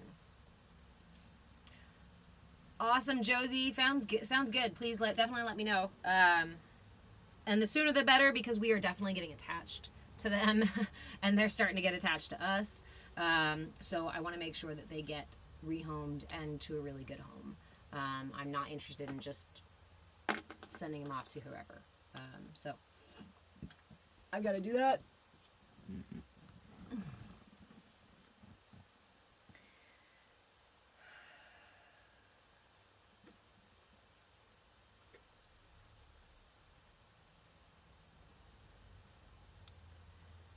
This is our mudra, the Shankhavarta Mudra,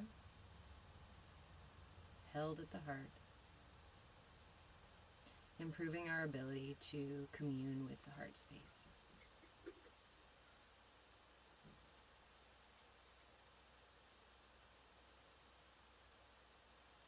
It is through sitting in our own space, in our own silence, that we cultivate the trusting relationship that allows our inner, more subtle parts to communicate with us. But we have to turn that light of awareness within. Again, culturally, we have a culture that says, no, all of your light of awareness should be only outside of you, only looking around you, only looking for answers out here.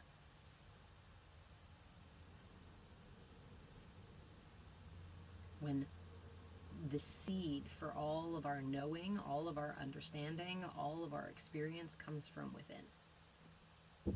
Really, I think it's the greatest misdirection. One of the easiest ways to keep us stuck in ignorance and suffering is to turn us directly away, 180, from where truth and power really lie. Trust and love really come from where God really is. And it's been going on for a long fucking time, right? For a long fucking time. We have been kept in ignorance by manipulation, by control of information.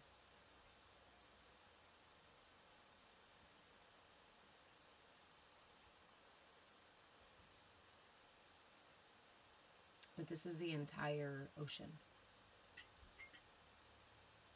This is the entire ocean rising. This is the temperature of the entire ocean rising. And when the entire ocean rises, every drop of water is involved in that.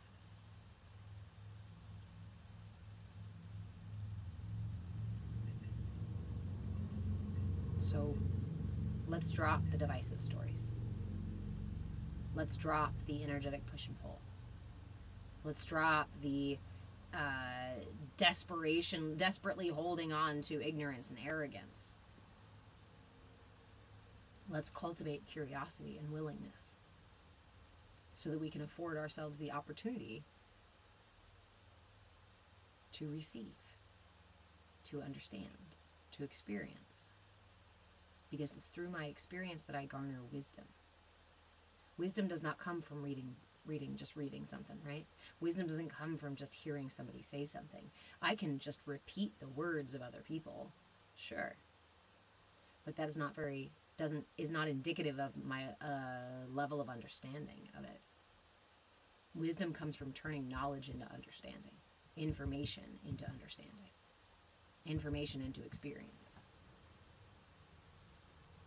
But we have to be willing to go through that experience. I'm too scared. It's too painful. It's too big. I don't want to look at it. Okay. You don't have to. But nobody else can but you. And I think that's why it's the greatest misdirection, and also why it's so fucking effective, is because ultimately I am the only person who can access this inner world. And so if I am taught to turn directly away, 180 away from my inner world and all of that, then that means that this power within will not be accessed. Because nobody else can tap into that and get that. Wow, man, that's an effective way to keep an entire collective feeling powerless and confused, fighting each other, trying to use force to get what we need, to get what we want out of the universe. When the universe doesn't respond well to force, the universe fights back. fight fire with fire and you create a wildfire. Right?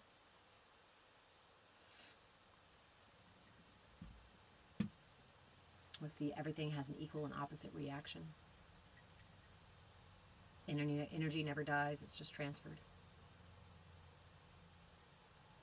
So when I use force, that's a different kind of energy than power. Force has a movement, power has a presence. It reminds me again and again of the hold on, I have to double check if that's the name of the mudra. I keep forgetting. I'm pretty sure this is the Bhairava mudra, but then I second guess myself and say that it's not. So I have to look this one up. Hold on a second. I will look this one up. But this is the mudra for cultivating that sense of power. That sense of power is rooted in the solar plexus. And this mudra is a mudra that brings the light of the solar plexus and shines it through the palm. The light of confidence. The light of a quiet, balanced confidence. This is the kind of power. We hold this mudra, right hand in front of the shoulder, a little bit in front of the shoulder.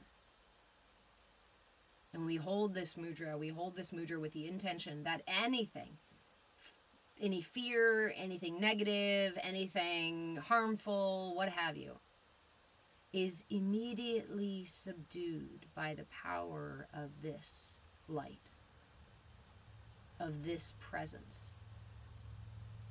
This mudra is akin to walking up to a huge fucking mob of people, screaming and yelling all up in arms, and being able to go like this,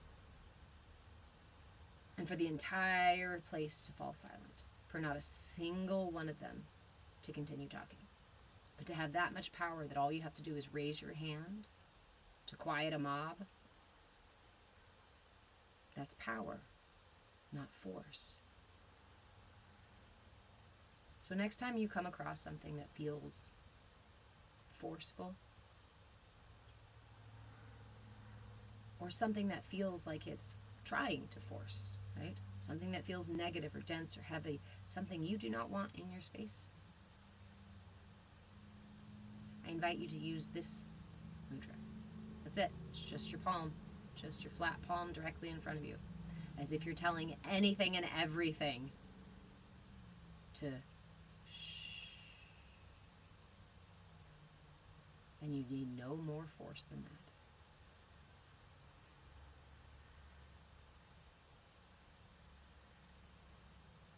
And just in this moment, I'm thinking, man, that would be a really good one to use, because this one, that's the mudra of this week, the Shankhavarta Mudra, is for intuition, for improving our intuition and hearing the whispers of the heart. It helps us differentiate between the ego and higher self, between the wisdoms of the heart and the thoughts and the processes of the mind. This mudra does that. But if our minds are really busy, if we've got ego voices that are really loud, it might behoove us to spend a few moments like this first.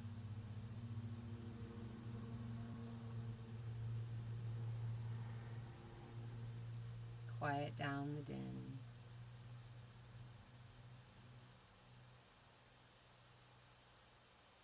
And then come together here.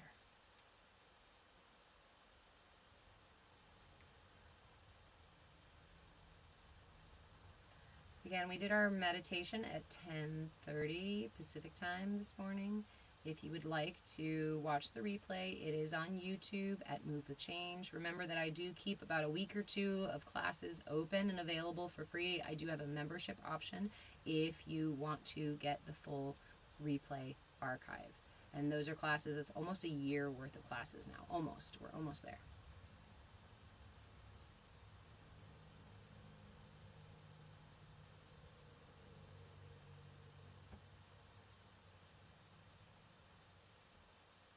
But in our meditation, we sat with this space, this inner space, as our inner temple, and listened for the furthest away sounds, the quietest sounds, You want a trick to quiet the mind in meditation, in mindfulness, or in any moment?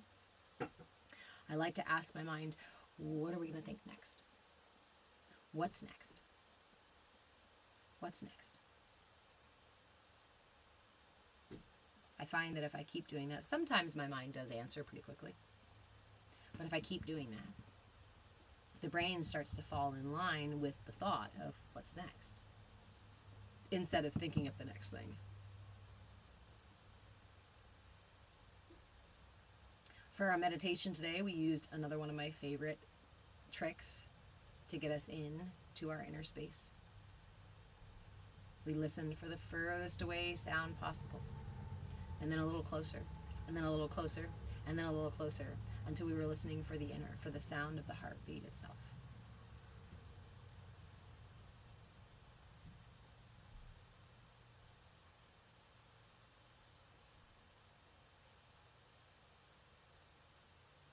It's not about perfection. It's not about receiving certain benefits from meditation.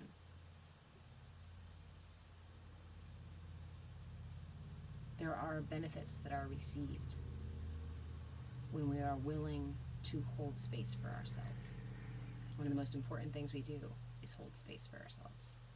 Mindfulness, meditation, is first about being with yourself. It's only through that relationship that we can discover and ultimately find our inner power. Discover the truth within, discover who we are, and use that inner power in our lives.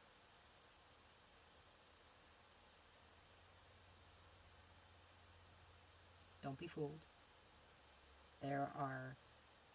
There's a lot of pressure from the world to not be yourself, to not spend time with yourself, to not create a relationship with yourself, to not love yourself. I think one of my favorite things about doing these lives is to see people come in and project, right, their own lack of a relationship with themselves, or echo the same confines of the system that say, oh, you're talking about yourself or your path, or you're doing this, well, you must be egotistical. Oh, you said something positive about yourself, you're such a narcissist. We put others down for the very confidence we pretend to have.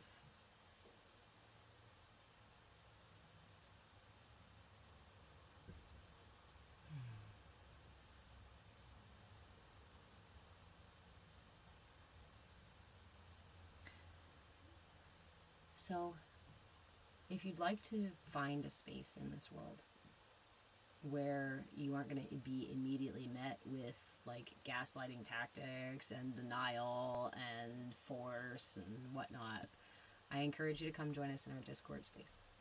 We have a free Discord space, and it turns out, because I changed my account to a not business account, I don't have a link in the bio anymore. But if you go to Linktree/move with change, all of my links are there. If you want me to just send you a link to something or to the Linktree, you can send me a message. I was just realizing that yesterday I did put the link in my bio. You just can't click on it. You can see it. Linktree/move with change. That'll give you a link to get into our Discord for free, where we are building a community online of people who are doing this work, being willing and at least curious, right? Curious and willing to see what this inner exploration stuff is like. And it's a safe space to do that, especially in a world where it's a lot of people tell you not to, right? Or tell you you're wrong or you're bad or you're whatever for doing this work. The conversation yesterday about boundaries, right? People telling you or others that they can't set boundaries, or they're not allowed to set boundaries, or this arrogance of thinking that we can cross people's boundaries just if we don't like them. Let's practice some tools together, huh? Let's practice nonviolent communication. Let's practice holding space for each other. Let's practice suspending judgment. Let's practice honesty. Let's practice receiving someone's honest reflection, even if it's not the one we wanted to hear. But most of all, let's practice showing up for each other and valuing the other. Because that is the only way we're going to be able to see all of this reality. There is an elephant in the room. There is an elephant in the room. And we're all bickering over what that elephant looks like. No. The elephant's like a tree. No, it's like a house. No, it's like a snake. No, it's like a this. No, it's like a that. No, it's this side. No, it's that side. No, you're wrong. No, I'm right. No, it's these guys. No, it's that and that and that. All divisive. All keeping us from seeing the actual elephant. We are seeing more and more of the elephant because information is being shared more and more. Wendy Sue, nobody sees it but you. Oh no. That sounds like a tiny little reflection of an elephant, of your perception of what an entire elephant looks like. But if you talk to somebody who stands on the other side of the elephant from where you're standing, the elephant may look totally different. And therefore, from where I stand in my subjective little bubble, I can only see my perspective of the elephant. I can't see the whole of the elephant without everyone else's perspectives too.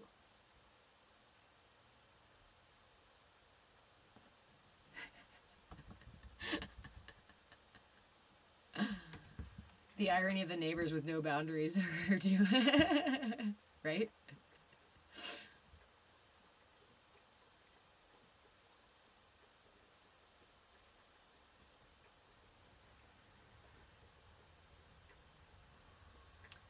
The White Rabbit, Wendy Sue, are you always late for a very important date?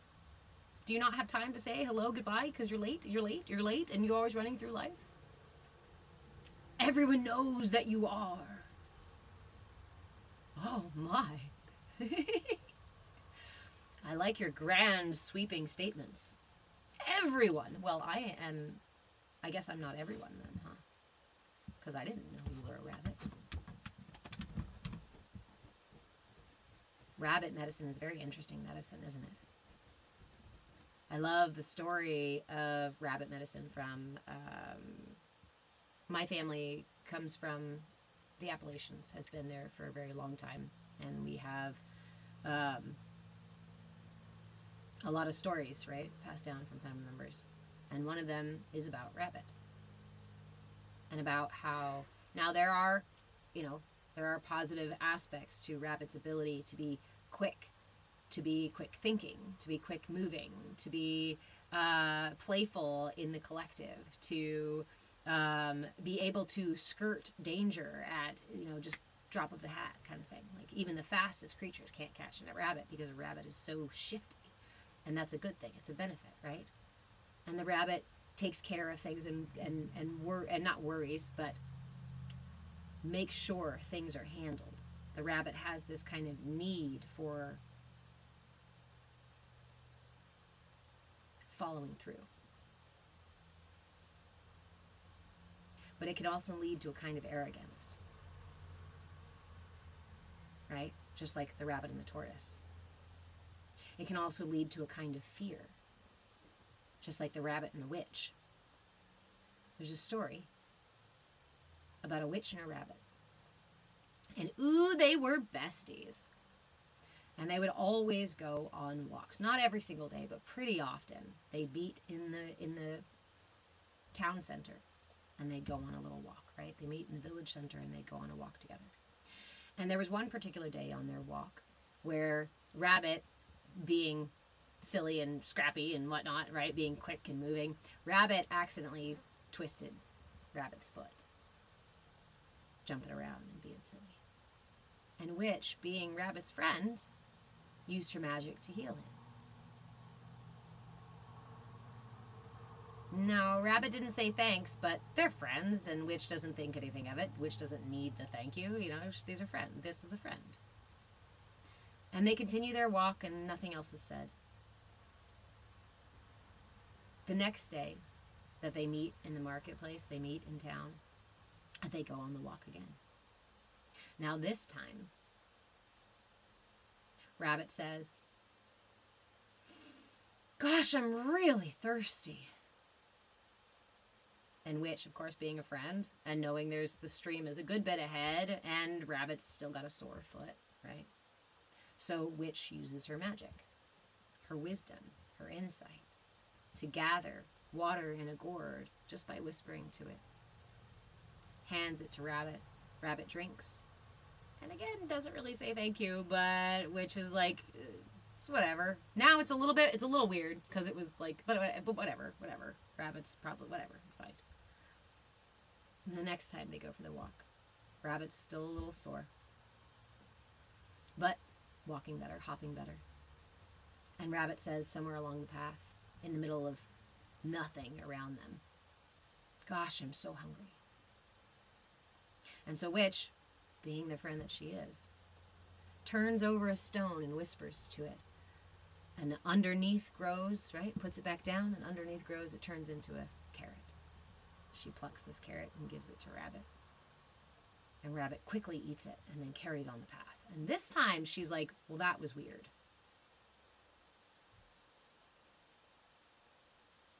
But she lets it go and carries on. The next day she doesn't see Rabbit. And the next day she doesn't see Rabbit. And the next day she doesn't see Rabbit. And the next week she doesn't see Rabbit. She doesn't see Rabbit for some time, and she's worried about Rabbit because Rabbit had recently hurt his foot, right, and was acting kind of funny, so she's worried about him. Finally, she happens to run across him in the village. And as soon as he sees her, he says, "You go away, you evil witch. You could hurt me with your magic. You've got huge magic. That's super powerful shit. I didn't know you could do all that stuff. You could hurt me with it."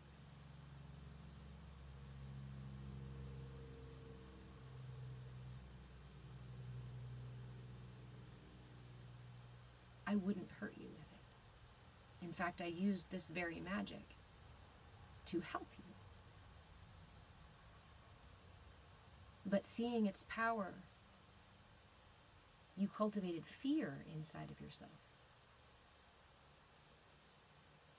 and denied the truth of what you'd known before, of our relationship and our trust and our friendship, to feed that fear. Part of why rabbits run so fast is because of that fear, that adrenaline gives them the ability to do that too. And so, Witch, still holding the friendship in her heart, says to Rabbit, "I won't hurt you. I wouldn't. But from here on out, you and all your kind will call to you that which you fear. You will bring it into reality. When those fears are misaligned with truth, they will become bigger and bigger and bigger in your life." And so now, Rabbit goes out to the edge of the field and says, "Eagle, don't eat me." And when Eagle doesn't come, Rabbit goes a little further into the field, gets some juicier clovers, and then yells a little louder, "Eagle, don't eat me!" When Eagle still doesn't come, Rabbit goes all the way into the middle of the field, munching loudly on all the tasty snacks, occasionally going, "Eagle! Eagle! Eagle, don't you dare fucking eat me!" Until Eagle does come down and eat Rabbit.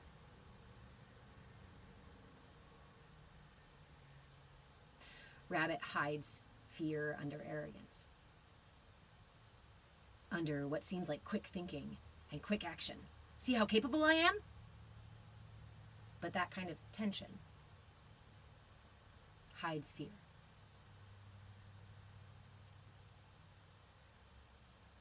But in that way, being more susceptible to fear, it also makes Rabbit, in my opinion, one of the most confident energies. One of the most brave energies.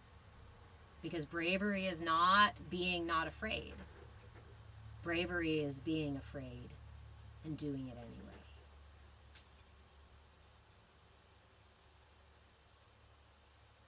Which again, if used well, if balanced, then we can learn and grow from it.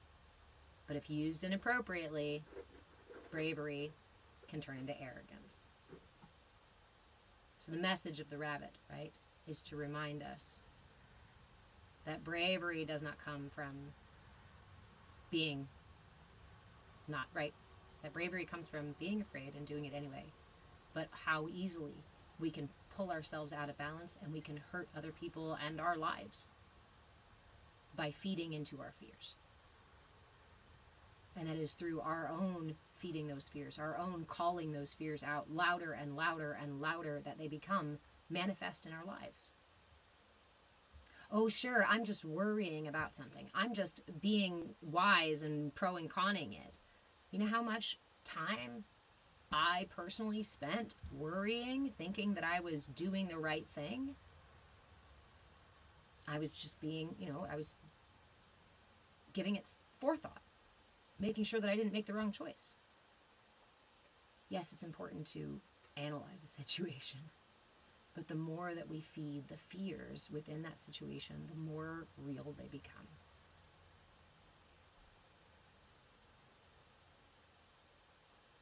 Ha, Glitterbee, the day you first met me, I was an avocado too. Yay, things do come full circle. Worry is the evil eye. Worry is the way we call eagle to eat us.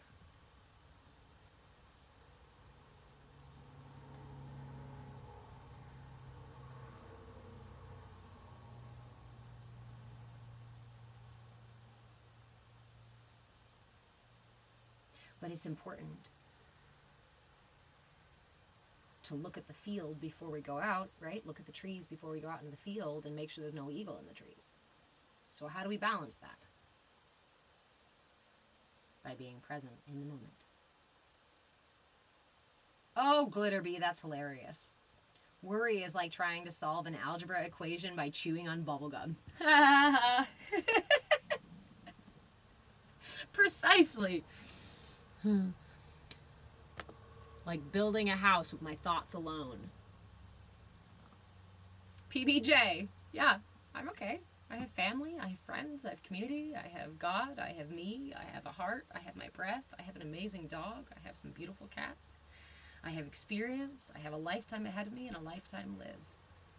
I have faith, I have hope, I have love,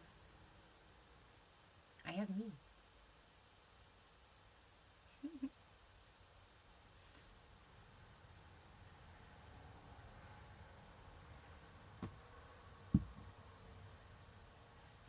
Check your vibration. Everything in the universe is all particles vibrating at different frequencies. My manifestation is just the manifestation of those particles vibrating at these frequencies.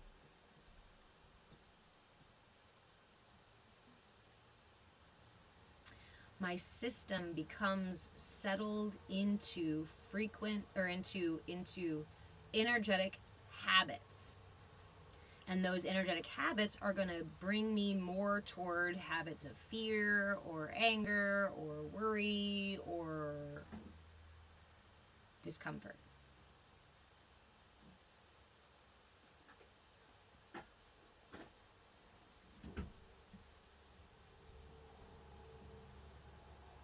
Alignment to the divine, Wendy Sue. Alignment to the divine is,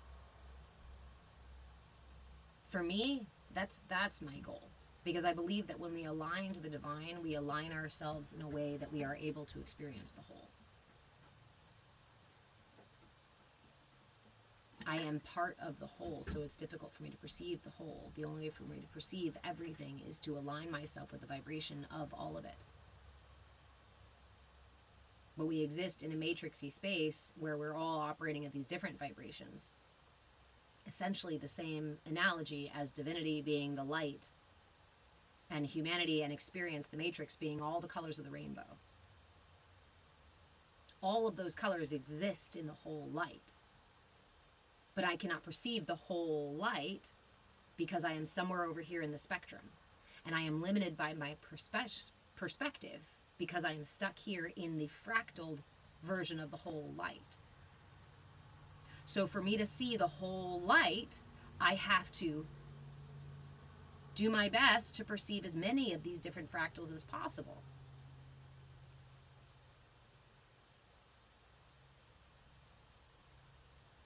How do I position myself to know if you are there? How do you know if you're aligned with the divine?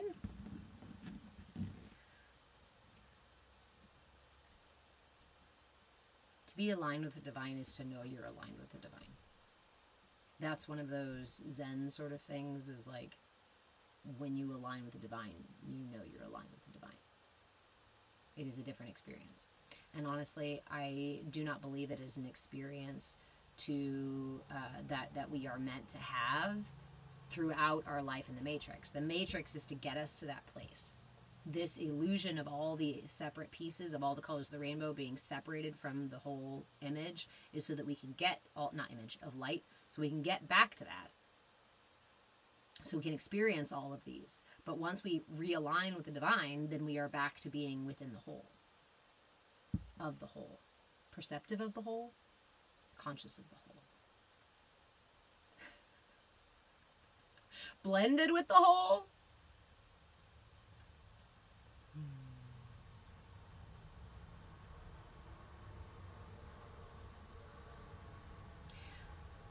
I have never... Do I see myself as my divine?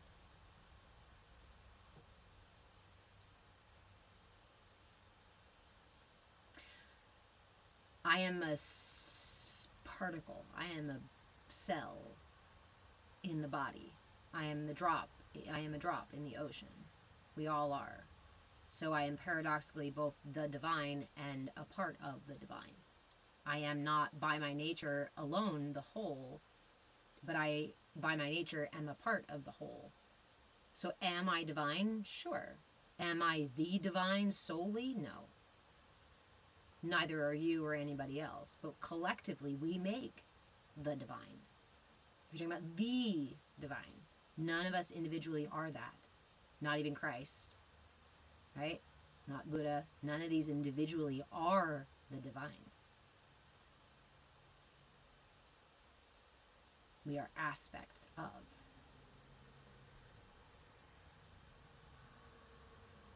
And our experience here, our purpose here, as I have come to understand it in my education and my experience, is for us to learn to align our systems. Why do I say that? I went to school to study human development and wellness across the lifespan from as many fucking angles that I could come across, so that I could do it at. And I spent more than 12 years doing it. And understanding the way that our brains and our bodies develop, understanding the way that the enculturation process happens, understanding the way that our energy shifts and changes and evolves or develops as we are growing, all of these things give us a really clear picture of how we come in as these purely vibrating energetic beings with our own energy signature, yes. But the entire experience of childhood is to become part of this matrix, is to become part of the illusion, is learning where you fit in within the illusion. Hey, Deisha, how are you? Why is the entire part of childhood learning how to fit into the matrix, into the illusion? Because we're unconscious in the theta brainwaves up until the age of 7 or 8. And we understand in child psychology that those are the most important years where we develop the majority of our inner system.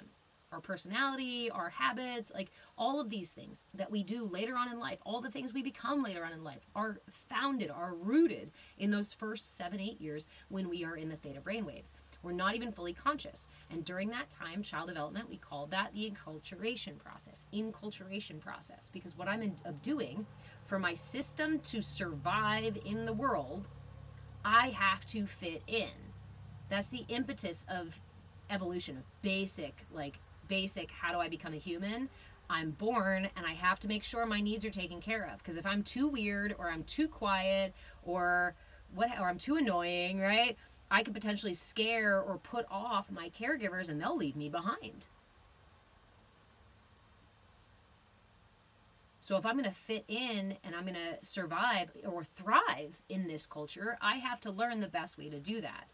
My system does that before my brain is online.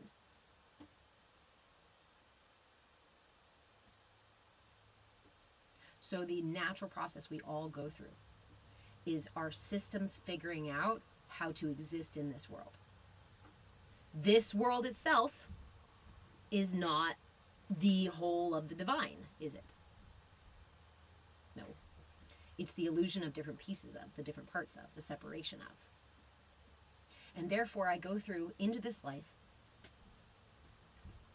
go through my ignoranting process. I'm going to make up a new word here. My process of becoming ignorant happens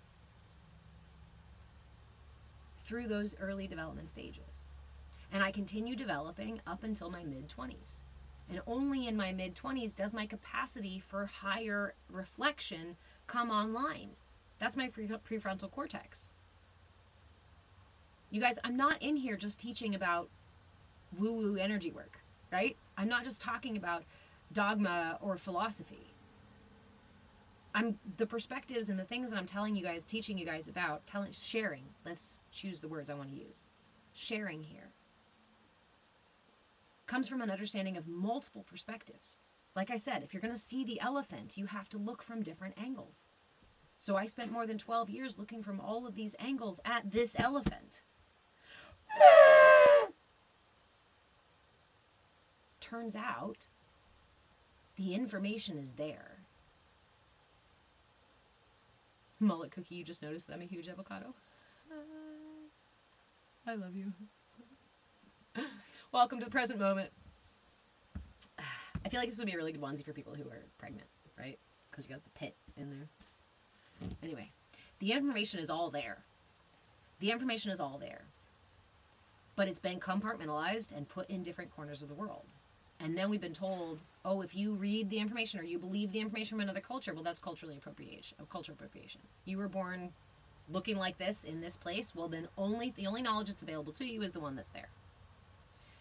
Doing that prevents us from being able to see all the different types of the size of the elephant, and therefore keeps us in our ignorance. But we are in a spectacular time in the world right now where there is an excess of information. And why do I say an excess of information? Because there's truth, and then there's a fuck ton of falsified, exaggerated, sensationalized information as well. Now it's all out there. So to keep us ignorant, what happens? The system has to be flooded with false and misdirecting information. Fuck. So now you're telling me there's fake elephants too? Yes. Not only is there a real elephant in the room, but now we're also surrounded by billions of tiny little fake elephants too. That feed into our ignorance and in our arrogance. We say, see, I know the whole elephant. I have this little version of the elephant right here. This little representation. But it too is just a piece of the whole, and therefore you cannot see the whole until you see all pieces. So I show you my elephant, and you show me your elephant, and we go, oh, interesting. There's this slight difference here. And when we all put our elephants together,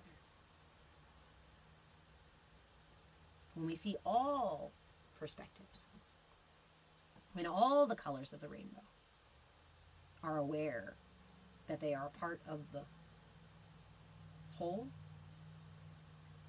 and value the perspective of every other color, only then can I experience that divinity. Only then can I experience that as a collective. Only then can I experience the entire ocean.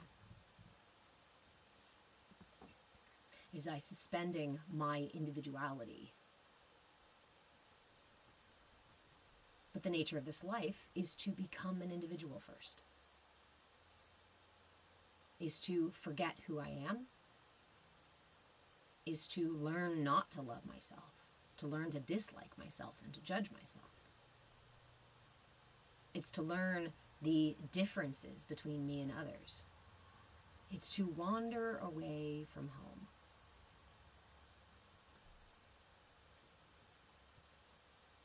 Because then I get to go back home. Because then I get to learn, I get to fall in love with myself. Because in losing trust with myself, I get to build trust with myself. And in doing these things, I bring light back to my system and discover the whole.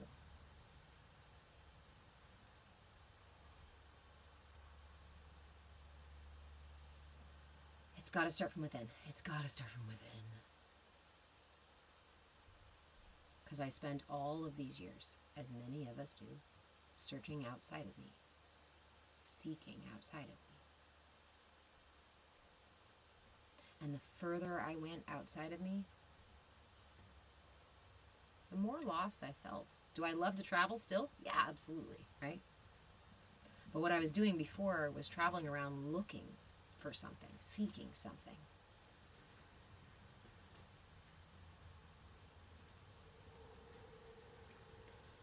And I continue to do that until I find it, until I found it. Wendy Sue, have compassion for the elephant. I do have compassion for the elephant. I see the elephant as a beautiful truth, as a gift, as a boon, as a... When we all see the elephant, right? This is the good moment, not the bad.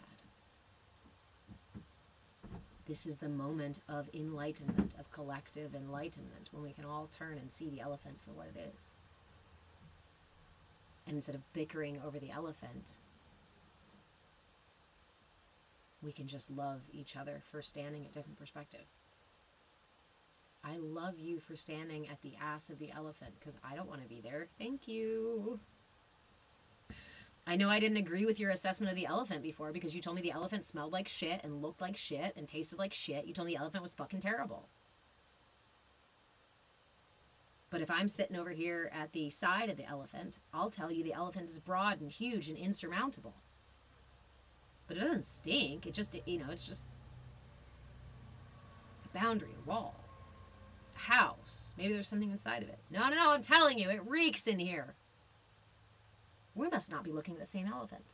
Yes, we are. We are. Different parts of the same elephant. Your perspective is just as true and valid as mine. We don't have to agree. And the belief that we should all agree and should all fall into the same little narrow path, again, is more ignorance. In fact, is forcing ourselves, is fighting for that ignorance, digging our heels deeper and demanding that other people fall into our pit of ignorance with us. Stay here, inside the box. Everything is good inside the box as long as you don't look outside.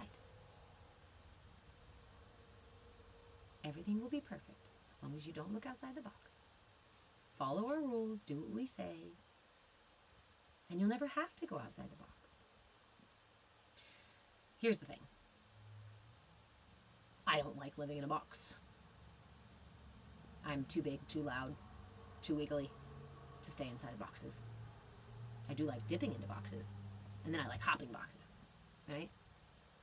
But some of us actually really do feel safer in those boxes. And I don't blame anyone for doing that. And I don't think today or tomorrow or this year is the very day, month, or year that everyone is going to become perfectly enlightened. Again, I don't believe there is a singular event that is going to change everything. Because life is more subtle than that. That's gross motor skills. It's either day or night.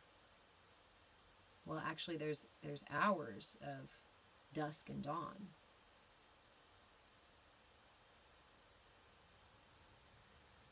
Discovering the subtlety, mindfulness. Mindfulness is the exploration of the deeper and deeper layers of subtlety in this world, in reality. And when we explore those layers of subtlety, we start to appreciate the subtle differences between your opinion and mine. And we can find the subtle similarities between yours and mine.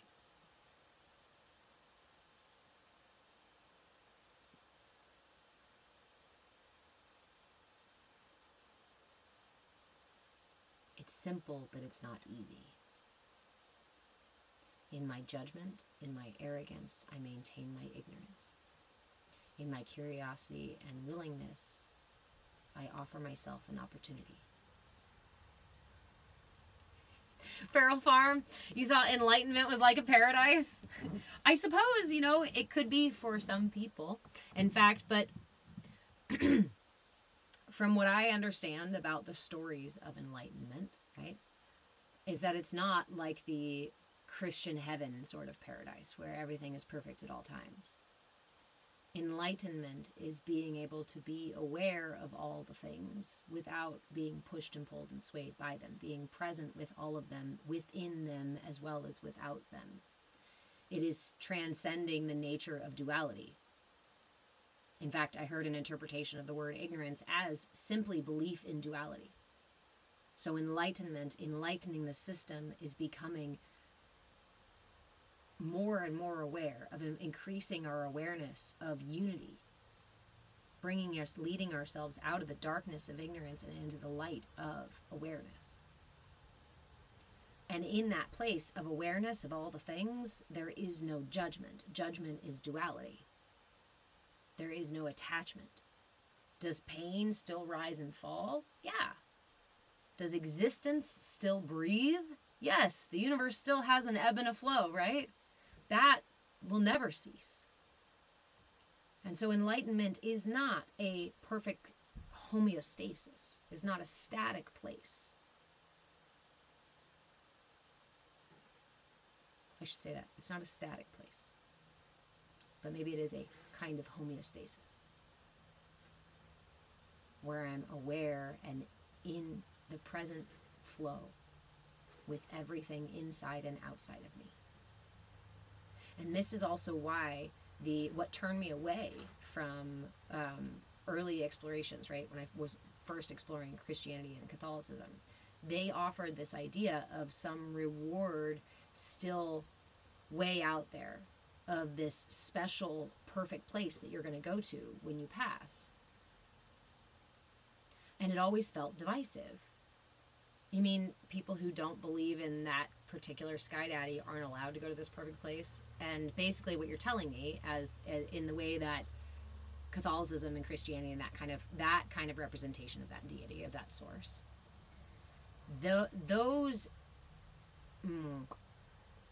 messaging offers a kind of infantile relationship with the higher power that says, I have to kowtow all the time. I have to fall in line. I have to stay inside the box. I have to stay inside Eden. Isn't that the story? Stay inside of Eden. This is a perfect place that I have created for you in ignorance. Ignorance is a perfect place that I have created for you. If you choose to stay within the walls of this ignorance, I will take care of everything you need, and you'll go to a pretty place, and you won't have to worry about anything.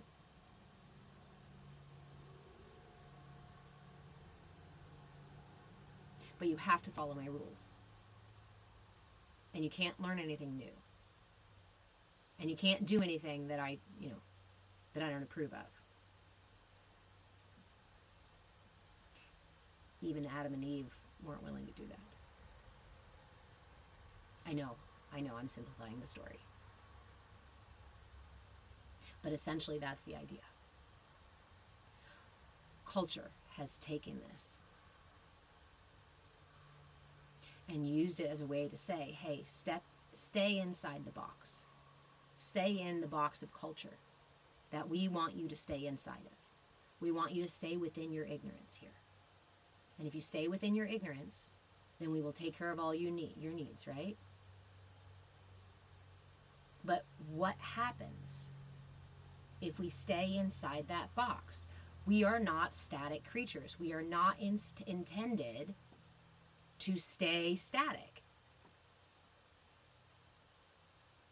Our nature, the nature of creation is to expand. So at some point, even Adam and Eve expanded past the nature of creation. The nature of God itself, of Source itself, gave them the impetus by creating them to grow and become curious and willing and evolve. I do like to look at Eden, not as a manipulation, but as an opportunity. That God said, hey, guess what? You don't have to go through the trials and tribulations if you don't want to. This is a compassionate God who says, stay here as long as you like. I will take care of you in this earthly realm again and again and again and again and again.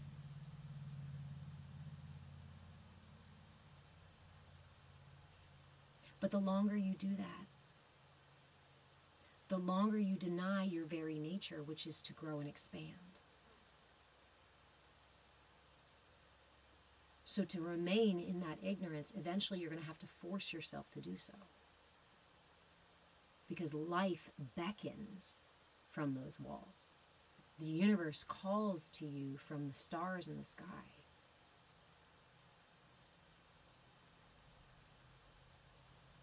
Mr. Marshmallow, update on your finger. You need a finger specialist? Tell me how the finger specialist goes.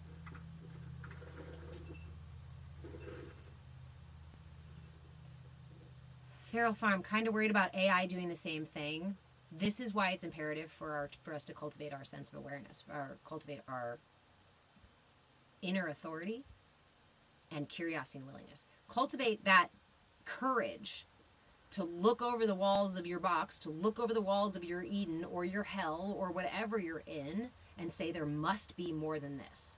And I'm willing for a moment to suspend my judgment that there's not, or that I'm not worth anything better, or that I'm just going to be stuck here in fucking hell forever. Argue for your limitations, and indeed they are yours, and they will remain yours as long as you argue for them. Argue for your ignorance, and you will remain in that darkness as long as you choose to argue for it. And that's okay. There is something available to you there. Again, God said, stay here. It's okay. I think this is where it's that offer of free will, saying it's you that has to choose. God is not going to push you out of Eden, out of your ignorance. That is you that has to be willing and courageous enough to say there's more. There's got to be more, right? I wonder, at least say, I wonder if there's more. That would be you in line, in flow with the nature of the universe, which is creation and expansion. God gave you a choice. But we take that story of Eden and we turn it into a sky daddy who says, you must follow my rules, stay inside my box, otherwise I'm going to punish you. And if you're a good little girl or boy, then I will bring you to this special place someday and I will reward you with all sorts of delicious, yummy, happy things, okay? What does that sound like? That sounds like capitalism. That sounds like narcissism. That sounds like a manipulative situation, doesn't it? That sounds like a really shitty relationship. You don't want to be in a relationship with somebody like that. So I know that the structure that uses that kind of interpretation is a structure that is intended for control. And we need to look at all these different sides of the elephant so we can all see, hey,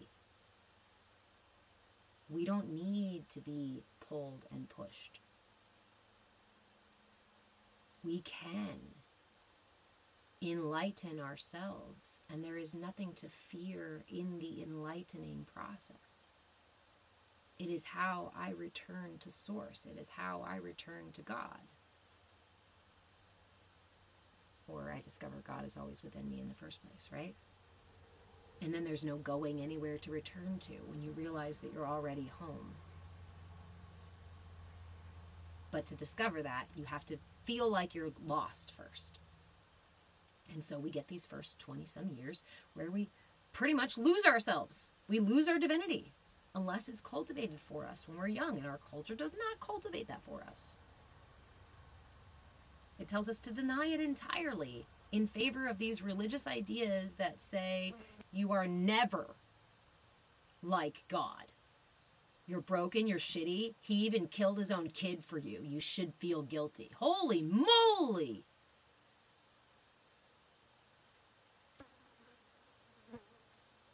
What kind of person would take their own child as a sacrifice and then guilt you, guilt everybody who comes after, every child that came after? You know, I had to get rid of that one just so you guys could come in. You better do everything I say and do. Whoa.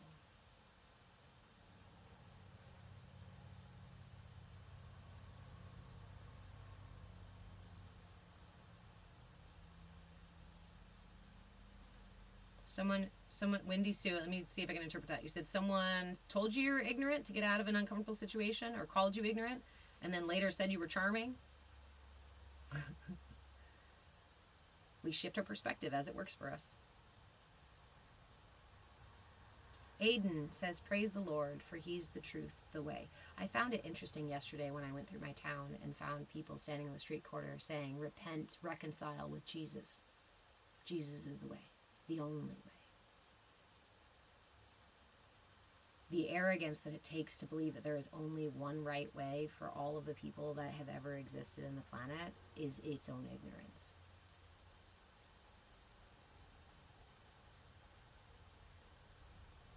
Yes, Aiden, he does speak to me. He speaks, it's not he, it's it. The energy, the ocean, the source, Brahman, the divine, speaks through all of us, to all of us, in its own, our own unique way. Again, divinity is the light that goes through the prism. Reality, the nature of our reality that we're in, is the prism itself. Shining through, God, divinity shining through this prism, separates God into all of the parts that create, that make up God. This is why we are children of God, because we were all part of the whole, fractals of the one light. And it's going to manifest as all of these different energies. What are colors? But wavelengths. Just like sound, just like light. I mean, color is light, right? Different wavelengths of light, different wavelengths of sound. All of those colors are still part of the whole. And when I'm living over here in purple, my representation of divinity is going to look like it's purple. And people over here in red, their representation of divinity is going to look like red. But we need every single color to make the divine. So again, it comes from a place of ignorance and leads to arrogance to sit here and say, no, no, no, no, purple is the only fucking way to be. Anybody else not doing it is wrong. These were not the messages. This is not the message of Christ. Christ shared with us that there is a state of being, a way of being that aligns us with divinity, with the full spectrum of color, not just one. Free will is a choice so that we can discover. Free will is an illusion within the matrix that we get to play within so we can choose to return to divinity, to that light. Again, as I was saying a minute ago, Eden is actually this opportunity where God's source, divinity, says, stay here in your ignorance as long as you would like to. Here is your chance. Stay here in ignorance, as long as you would like. Because you have to choose that journey. God is not going to force you to enlightenment. God is not going to force you to pray. It's you who chooses. So when we talk about free will, the free will we have is choice. In every moment, my greatest superpower is choice. Choice on how to behave, choice on what to say, choice on how to act, choice on what to think, choice on how to judge someone or not. Choose to operate from a place of arrogance or choose to operate from a place of curiosity and willingness and being willing to see, for a moment, suspend my judgment and see another color in this world. When I do that, it is the only opportunity I have to see the other colors. Otherwise, I sit here and go, that's it. All I am is purple all the time. Everybody else is wrong. I don't care about any other color. In fact, no other color exists. No. You can't be that way. You can't live that way. Holy moly. Am I going to ever see the fucking elephant? No. Am I going to ever see the world? No. You guys know that one of my favorite songs has this lovely little line in the song where she sings, if you don't see God in all, you won't see God at all, at all. If you don't see God in all, you won't see God at all, at all. That doesn't mean one God. That doesn't mean one representation of God.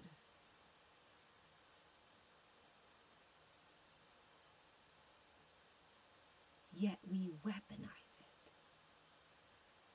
Yet we weaponize our ignorance by using arrogance as a divisive tactic.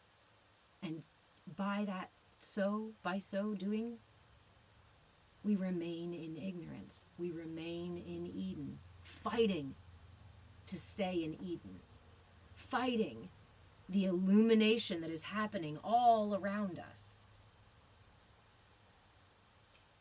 The entire universe is expanding and enlightening.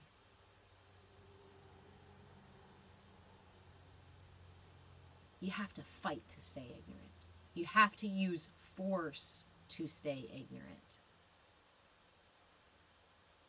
Yeah, Feral Farm says, I want to learn from all. TikTok helps connect with those who want to. This is why I think we've been, right? Why I was never a social media person. I've always disliked social media. I've always really had a problem with social media, but I got to a point where I was like, the gates are open. I need to actually speak, and I need to, So I got that message. That started happening, and within, right, what was I hearing? What do they say? 5 to 7 years to develop a following, right? I've only been going live for a year here on TikTok, and we are now more than 2,000 or more than 10,000 people, 10,000 followers. Not through follow trains, nothing like that. How did we do that? Just by sharing information. In this space, information is free because knowledge really is power. Knowledge is the stepping stones. Information are the stepping stones that you use to walk yourself out of that darkness, walk yourself out of that ignorance. But here is the thing, and the thing that God also told you. You have to choose to do it. You have to choose to do it. No one else is going to do that for you. Not your priest, not your partner, not your guru, not your bestie, not your parents, nobody. Not God, not Christ. Nobody's going to come and fucking save you. You save you. That is how you recognize the divinity within you. That is how you find that direct channel to divinity as it flows through you. I can access Christ's consciousness. I can access that state of being that transcends the ignorance of duality so that I may experience the expansiveness of unity.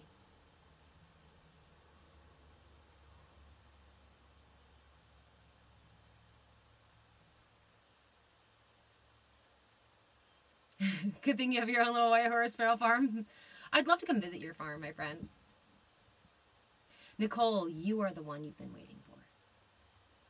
You are your own guru. Wendy Sue, taking it even further down the rabbit hole, my friend. Nobody is coming, and there is no there. It's here.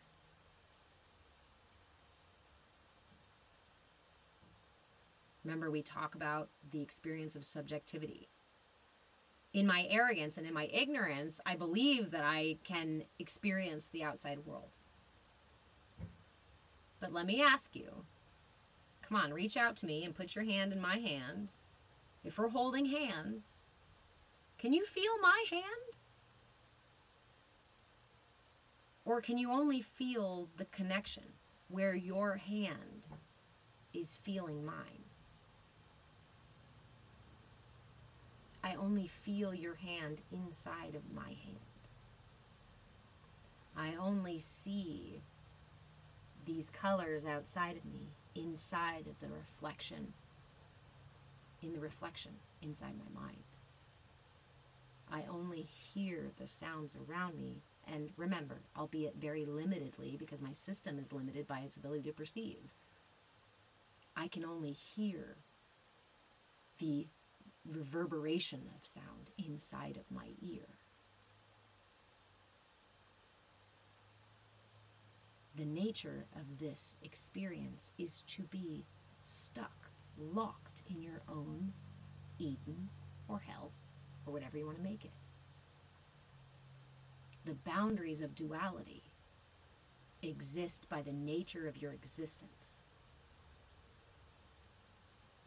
And I could sit here in my ignorance and believe that the colors of the spectrum that I see are the only colors that exist in the entire universe, right? I can pretend that the sounds that I can hear are the only sounds. If I did not see it, it doesn't exist.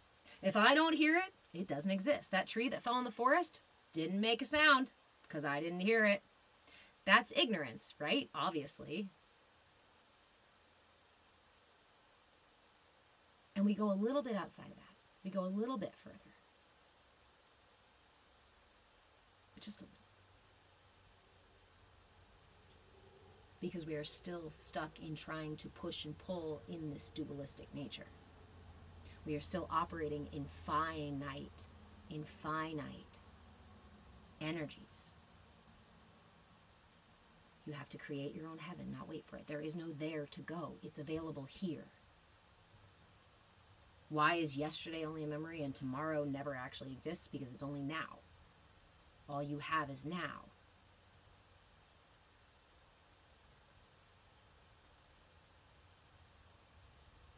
So today,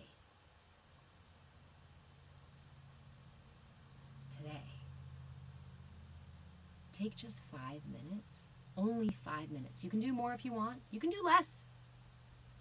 Take just a few minutes and sit in that curiosity. Sit in that willingness within yourself and just see what rises up. There is an expansive cosmos out available around us, yes? An expansive cosmos that we have barely begun to explore. Guess what? That expansiveness is mirrored within you. But you are the only person who can explore that. Right? If you want to start getting up early, you can set an alarm to get you up early. If you got a partner, you can ask them to kick you out of bed. If you've got a friend, you can ask them to come knock on the door, right, and get you up. You can ask, you can request, and get all of these external supports for waking up earlier.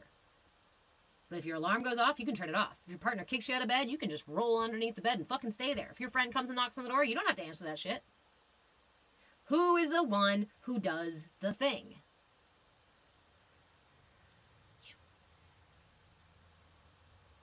If your guru, if you are following a guru, even if you are following a guru, even if you are committed to your guru, and this is your enlightenment person, and they're going to bring you all the way to enlightenment, and they're going to help you through all the steps, right? And then they tell you to sit with your eyes closed and focus your awareness inside of your belly button. Who has to do that? Can your guru go inside of your mind and energy and shift your awareness and plant it in your belly button so you're like, oh, that's how you do it? No. Even with a guru, you are the one that does it. You are the one who makes that step. Everything else is just a guide, an assist, a signpost, a map, right? An inkling, some information. You decide, your system decides what to do with it. Wendy Sue, somewhere I'm an elephant. That's even better. Now here, I love it, right? Because you are. Because you are. We are. I am both the rabbit and the eagle. I am both the prey and the hunter. I am both enlightened and ignorant. I am both divine and a fucking goblin. I don't know. Meatbag. I am both spirit and stone cold earth. Kyle, random, but you've never needed an alarm. You've always been able to wake up on time without a clock. Fantastic. That's a good alignment with your energy system. Mike, what's the best memory I have?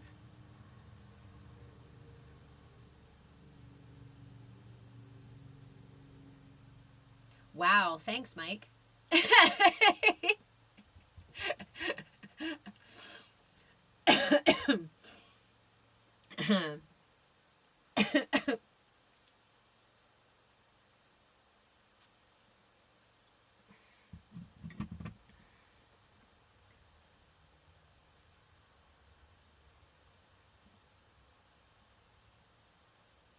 The best memories I have are the moments when time and space shifted. What do I mean?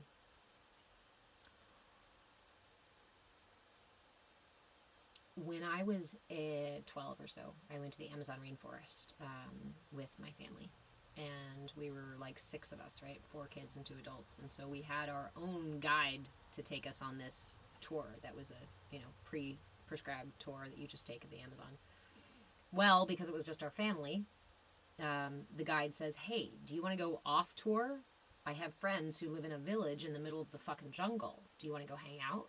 Yes! We nearly jumped out of our skin, of course. So we go deeper into the jungle and find this little village on the side of the river. And we spent all day long there. I was 12.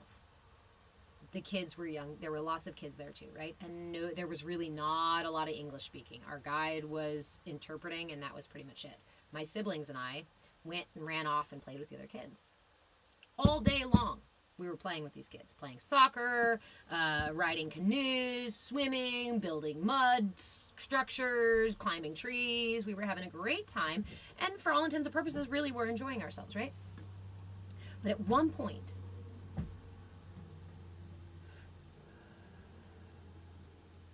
the energy of this memory keeps running through me. Sorry, I keep pausing to...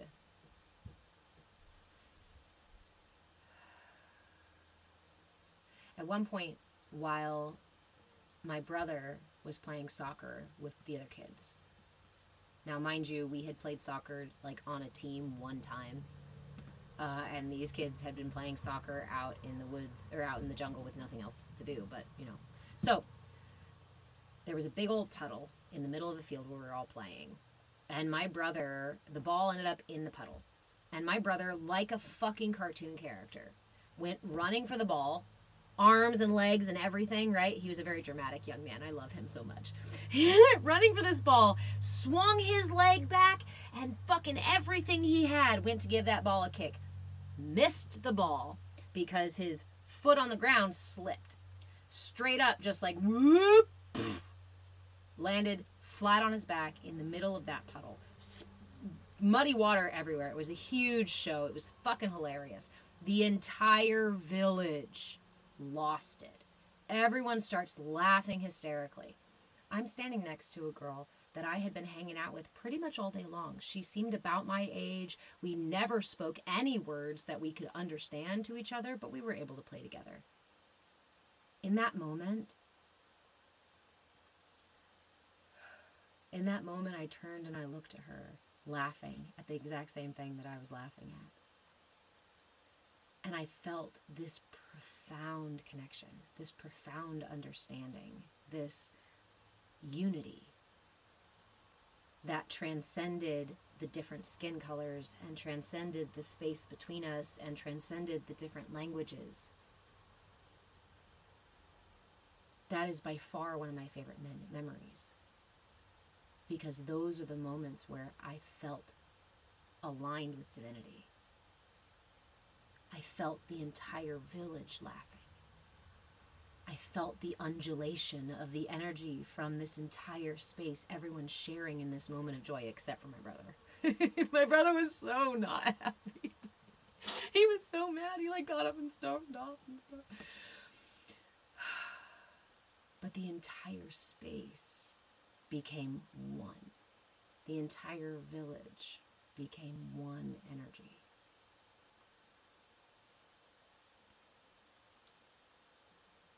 When I was a kid, I'm the oldest of 4 siblings.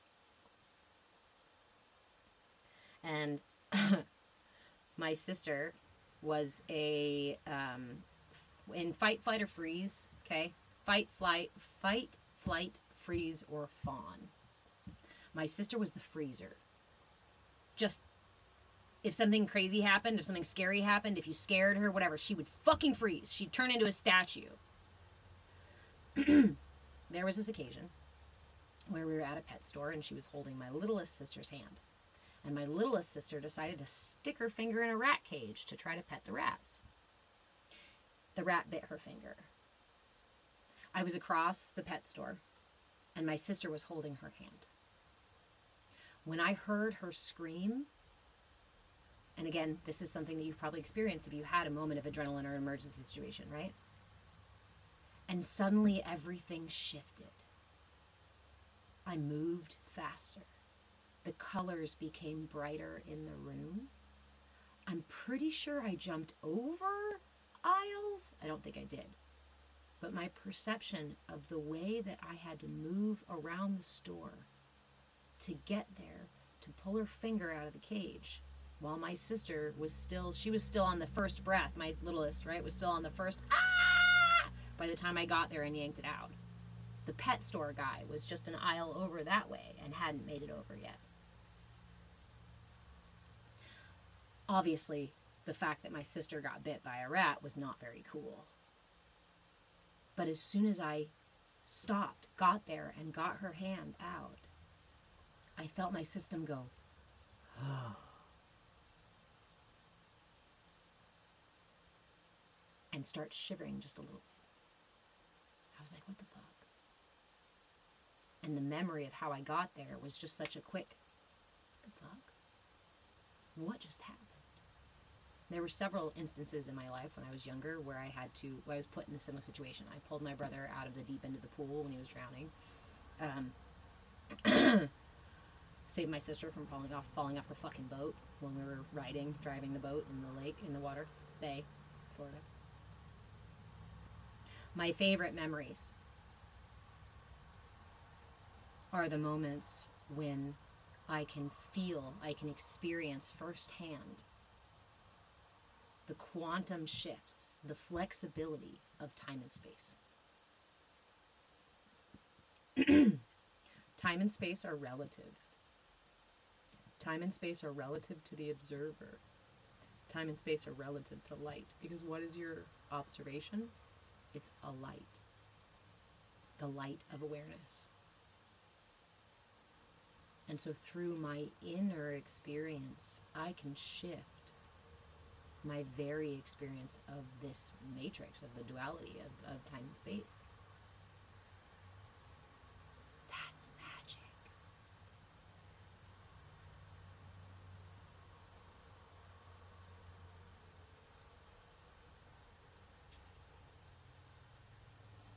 I encourage you to cultivate magic. the magic of awareness. I encourage you to practice quantum mindfulness so that you too can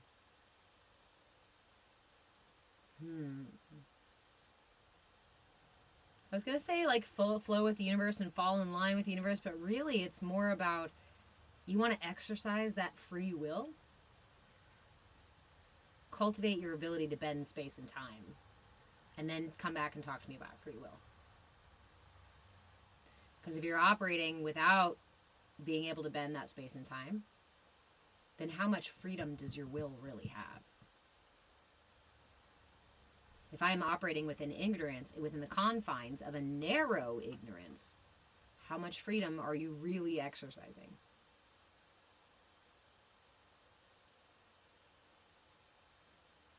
We live in a culture that benefits from our ignorance. It benefits from our suffering, from our struggle, from our working and toiling and fighting, from our divisiveness.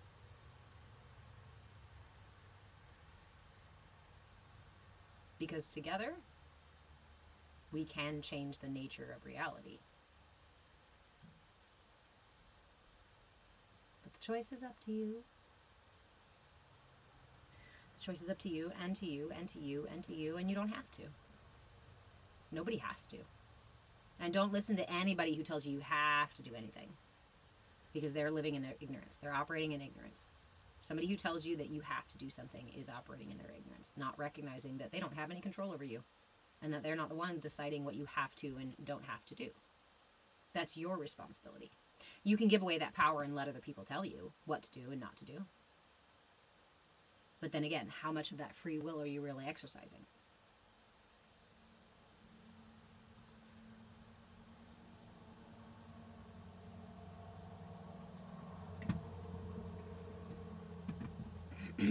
So, if you do nothing else, my friends, if you do nothing else, start with 5 minutes a day. Just 5 minutes a day. What do I do for those 5 minutes? Just listen. And if you need a tool or an anchor to help, then listen to the breath. Or hold this mudra. This is a mudra. It's called the Shankhavarta Mudra, and it is the mudra for intuition. It helps us differentiate between ego thought stuff up here and the wisdom of the heart. Bring all fingers together, keeping those 4 on top like so, keeping the thumbs like this to create a nice little triangle looking deal, or diamond, I should say. And then tuck that first, the right index finger in at that middle knuckle. If you're Mr. Marshmallow and your right finger is hurt today, then you can use your left. And if you're just interested, curious as to what the left feels like, I encourage you to use the left. Right here. Place it at your heart. This mudra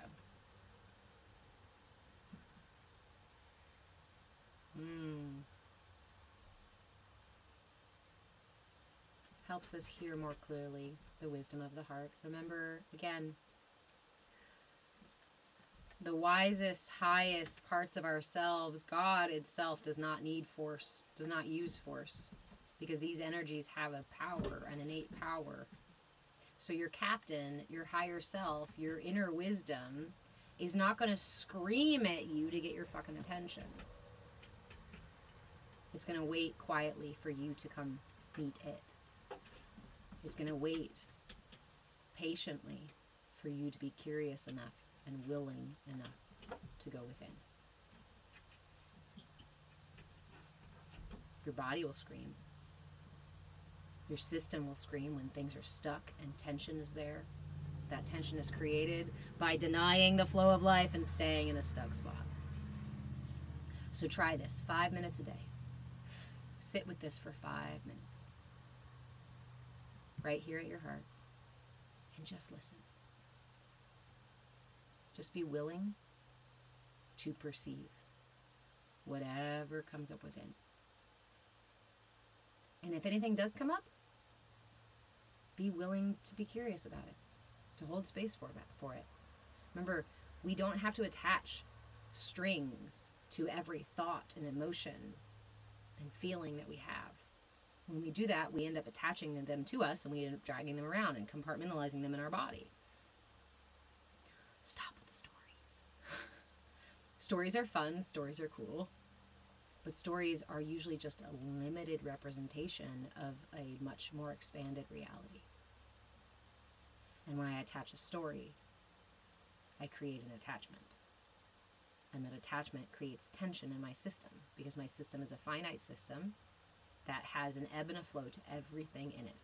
If I consume something, if I eat food and it doesn't pass through my system, it destroys my system. My system's a finite system, right? If I inhale and hold my breath, I will eventually stop. My heart will eventually stop if I just hold my breath the whole time.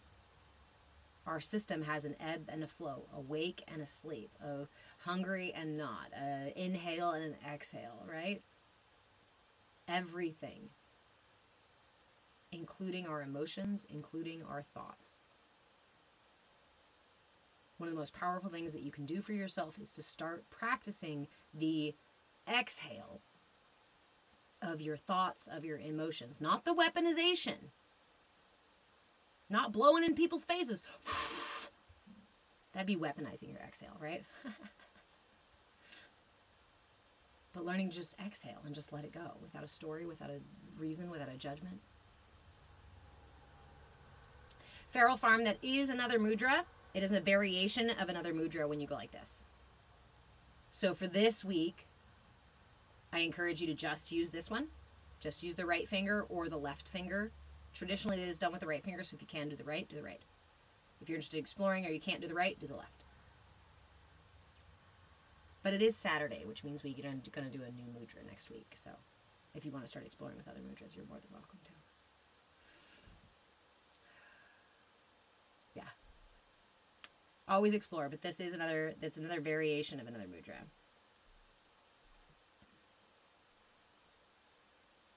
I think that is the variation of that mudra.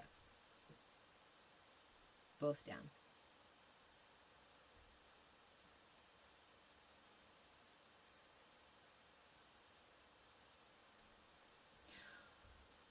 So, if you are interested in sharing space with other people, with joining a community for free of other people who are exploring this stuff, practicing mindfulness in the ways that it works for them, in the ways that it applies to their life and to their reality, their experience, come join us in our Discord. The link is now not a link in my bio, it's just the text of the link, because I can't do the Creator Fund if I am a business profile. So that said, we are now almost eligible for the Creator Fund. We're over 10,000 followers, but we need 100,000 hours or something like that of watch time each 30 days, each month. So if you guys could do me a favor and help this content pay for itself, I would greatly appreciate it. Remember that in this space, information is free, because knowledge is power. And in a world that wants you to use force, which exhausts you and uses your limited resources as a finite expression, the most radical thing you can do is cultivate an inner power. Thank you, friend. Is cultivate your true power. And honestly, it's harder to do by yourself. Because power also comes from being able to hold space for others, by being not triggered by others, right? By being able to process through your triggers with others. We are not isolated, we are not separate creatures. And so to cultivate a true sense of power, we must do that together as a collective. We're doing that right now in our Discord space. And I also offer lots of extras in the Discord space too, as well as events and fun things like that. I do have memberships for things like group coaching, private coaching, and various levels of private coaching. If you're interested in working directly with me, I do charge for that because my time is quite valuable. But I do try to make sure that memberships are something that are affordable and flexible. Remember that if you want to get into private coaching, let's say you're in a space where you really want weekly private coaching, but you can't afford that ticket, please reach out and ask. I have services I need. I need people to help me with tech. I need people to help me with editing. I need people to help me mod. I need people to help me go find timestamps on things. I need people to help me manage the Discord space. I need people, like whatever gift and thing that you've got that you can do, if you would like to exchange that for membership, I value that sometimes even more. Oftentimes even more than the cash dollar bill. However, we do need those too. So there is also donation level memberships if you'd like to just have a membership to donate and to make sure that I can keep sharing information, keep sharing these concepts, and keep holding space as we collectively move through this ascension. I greatly appreciate it. Those memberships are available to do so. There's also a Cash App thing in the tip jar in the bio too if you want to do that. If you want links to anything, if you have questions about anything, if you want to discuss anything further, feel free to send me a message. I always do my best to try to respond to every message. If you have questions that you would like answered, comment on one of my videos. It helps me create more content, and it helps me be able to answer the question for you. If you are a membership, if you have any level of membership, then I go further and create your own video content for you that you can download. Remember that all of my content is here on TikTok. Why? Because TikTok is the only place that you can just freely download everything. If you can't download something of mine, please reach out to me so that I can fix it. The point here is to put the information out, to give the information for free, because information is your right. You have a right to the information. It's nobody's right to gatekeep that shit, and I'm really tired of it. In fact, it pisses me the fuck off that there are people after 12 plus years in my education piece and 20 plus years in the field of human development and wellness, working and learning in the field of human development and wellness. The fact that I had to fucking fight and find and search and pay for all of this information is the exact reason why I'm giving it away for free.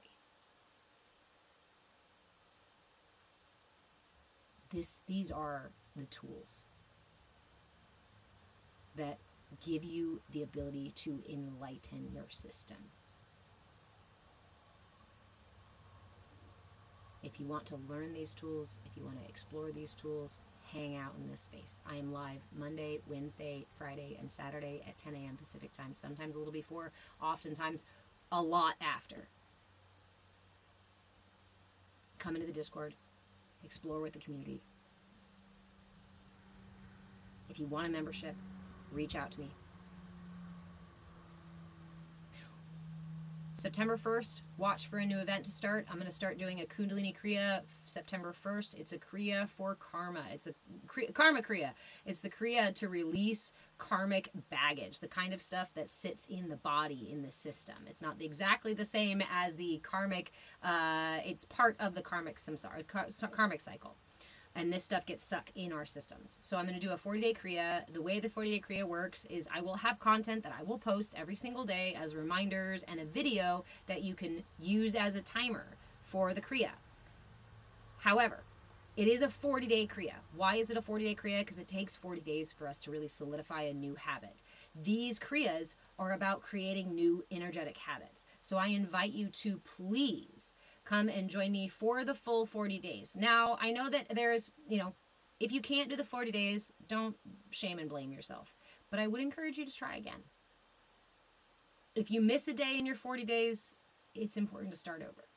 Because we want to create a consistent habit. Why? Because today is what you have. Today is all you have.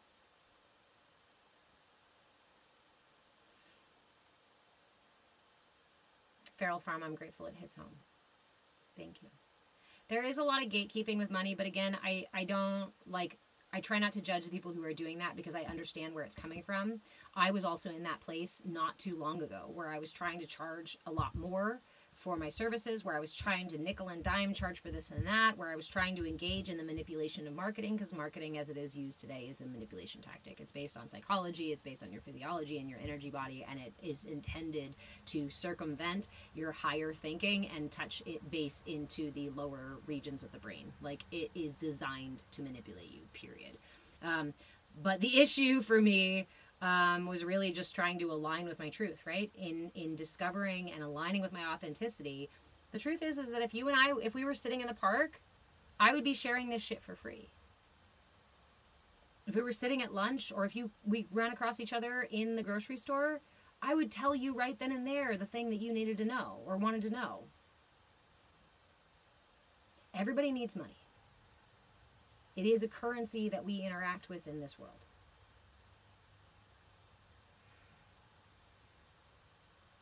But it is not the way that we cultivate abundance.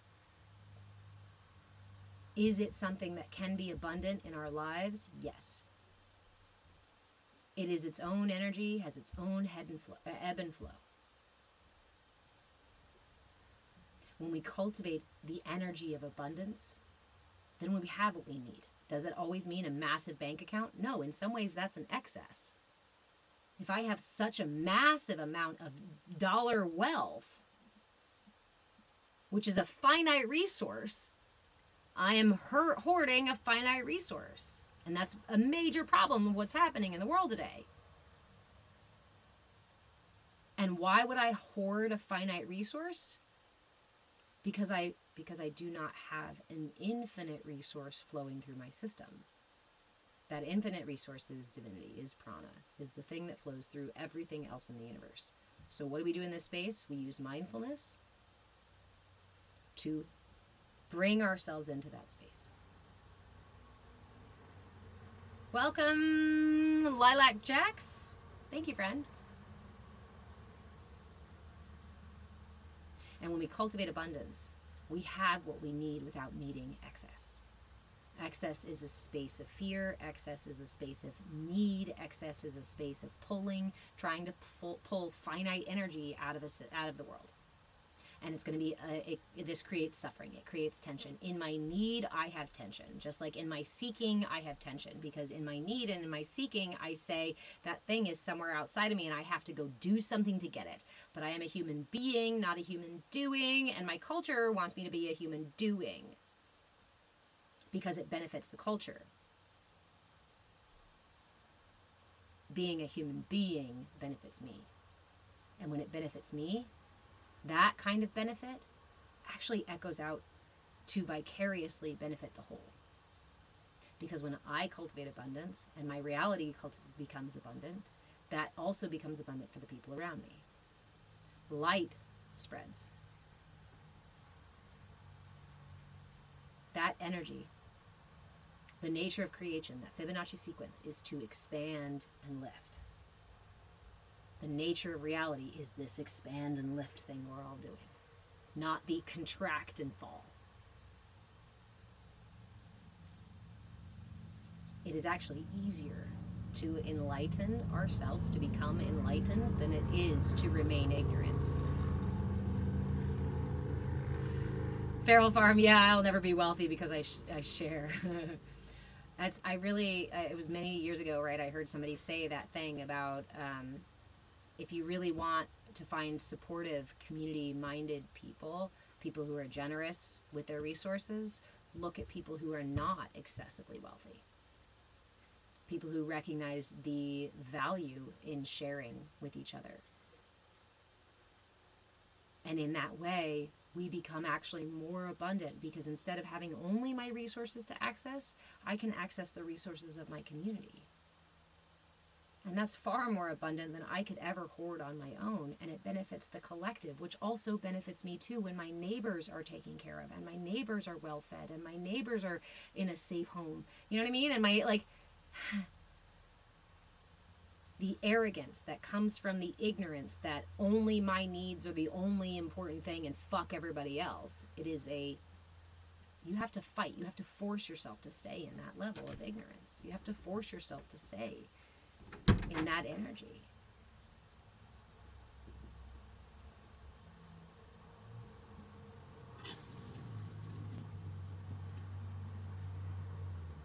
Without judgment. Without judgment. Because I do believe that there is something of value to learn in each one. And the free will gift that we have is just the ability to choose, is the opportunity to choose. To stay in density and ignorance, or to allow the universe to enlighten me. Life itself will enlighten you when you allow it to. It is only in our arrogance of I know this and I know that and I know this and I know that that we narrow our perception and our ability to perceive and our ability to experience. The paradox. The more we learn, the more we realize we do not know. The more we know, the more we realize we don't understand. The more we understand, the more we accept the unknowing, the more at peace we are in that unknowing. And the paradox is that in my acceptance of what I do not know, I garner wisdom.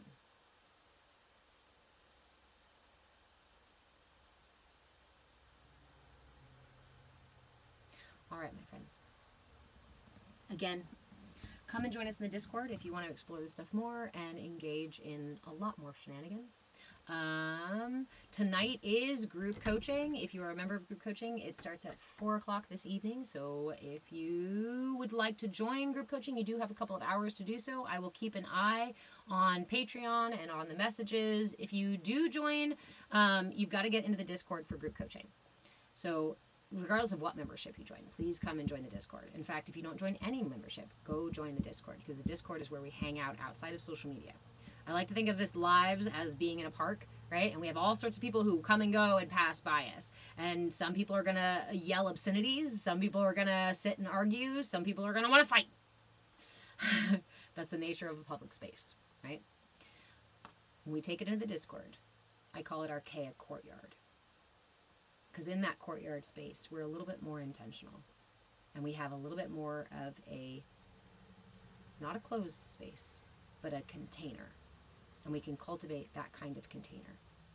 That container is our CAYA, C-A-Y-A space, which stands for Come As You Are, because authenticity is what we're cultivating here. Authenticity is the purest expression of divinity as it flows through you. Authenticity is the purest, is the, what's the word I'm looking for? Is the song that resonates through you exactly how it was supposed to, as it was intended. And from the Discord, you can grab memberships, you can explore all kinds of things, from recipes to mudras to supernatural things and psychedelic things and all of the above.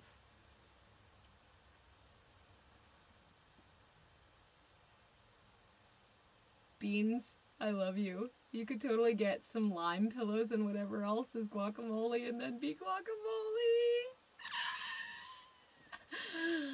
Okay, that sounds good. I need lime pillows anyway to sit on. I feel like I need some lime pillows to go with my... But I've got a bunch of other onesies, and so we're going to have to come up with characters for all the pieces for all the onesies. All right, my loves. Again, if you need any links, send me a message. If you want a membership, go to my Patreon page. If you want to just join the community, come to the Discord. If you want to do all the things, you can just start the Discord too. Thank you so much for your support. Thank you so much for your love. Thank you so much for sharing this space with me. Thank you so much for supporting me and being able to do this work, to continue to do this work, to continue to hold space. Remember, the 40-day Kriya is starting on September 1st, so keep an eye out for it. I am going to go right now and create the content to schedule it, to share it. Okay, my loves. I love you. I love you. I love you. Okay. Good night, Instagram. See you later. Good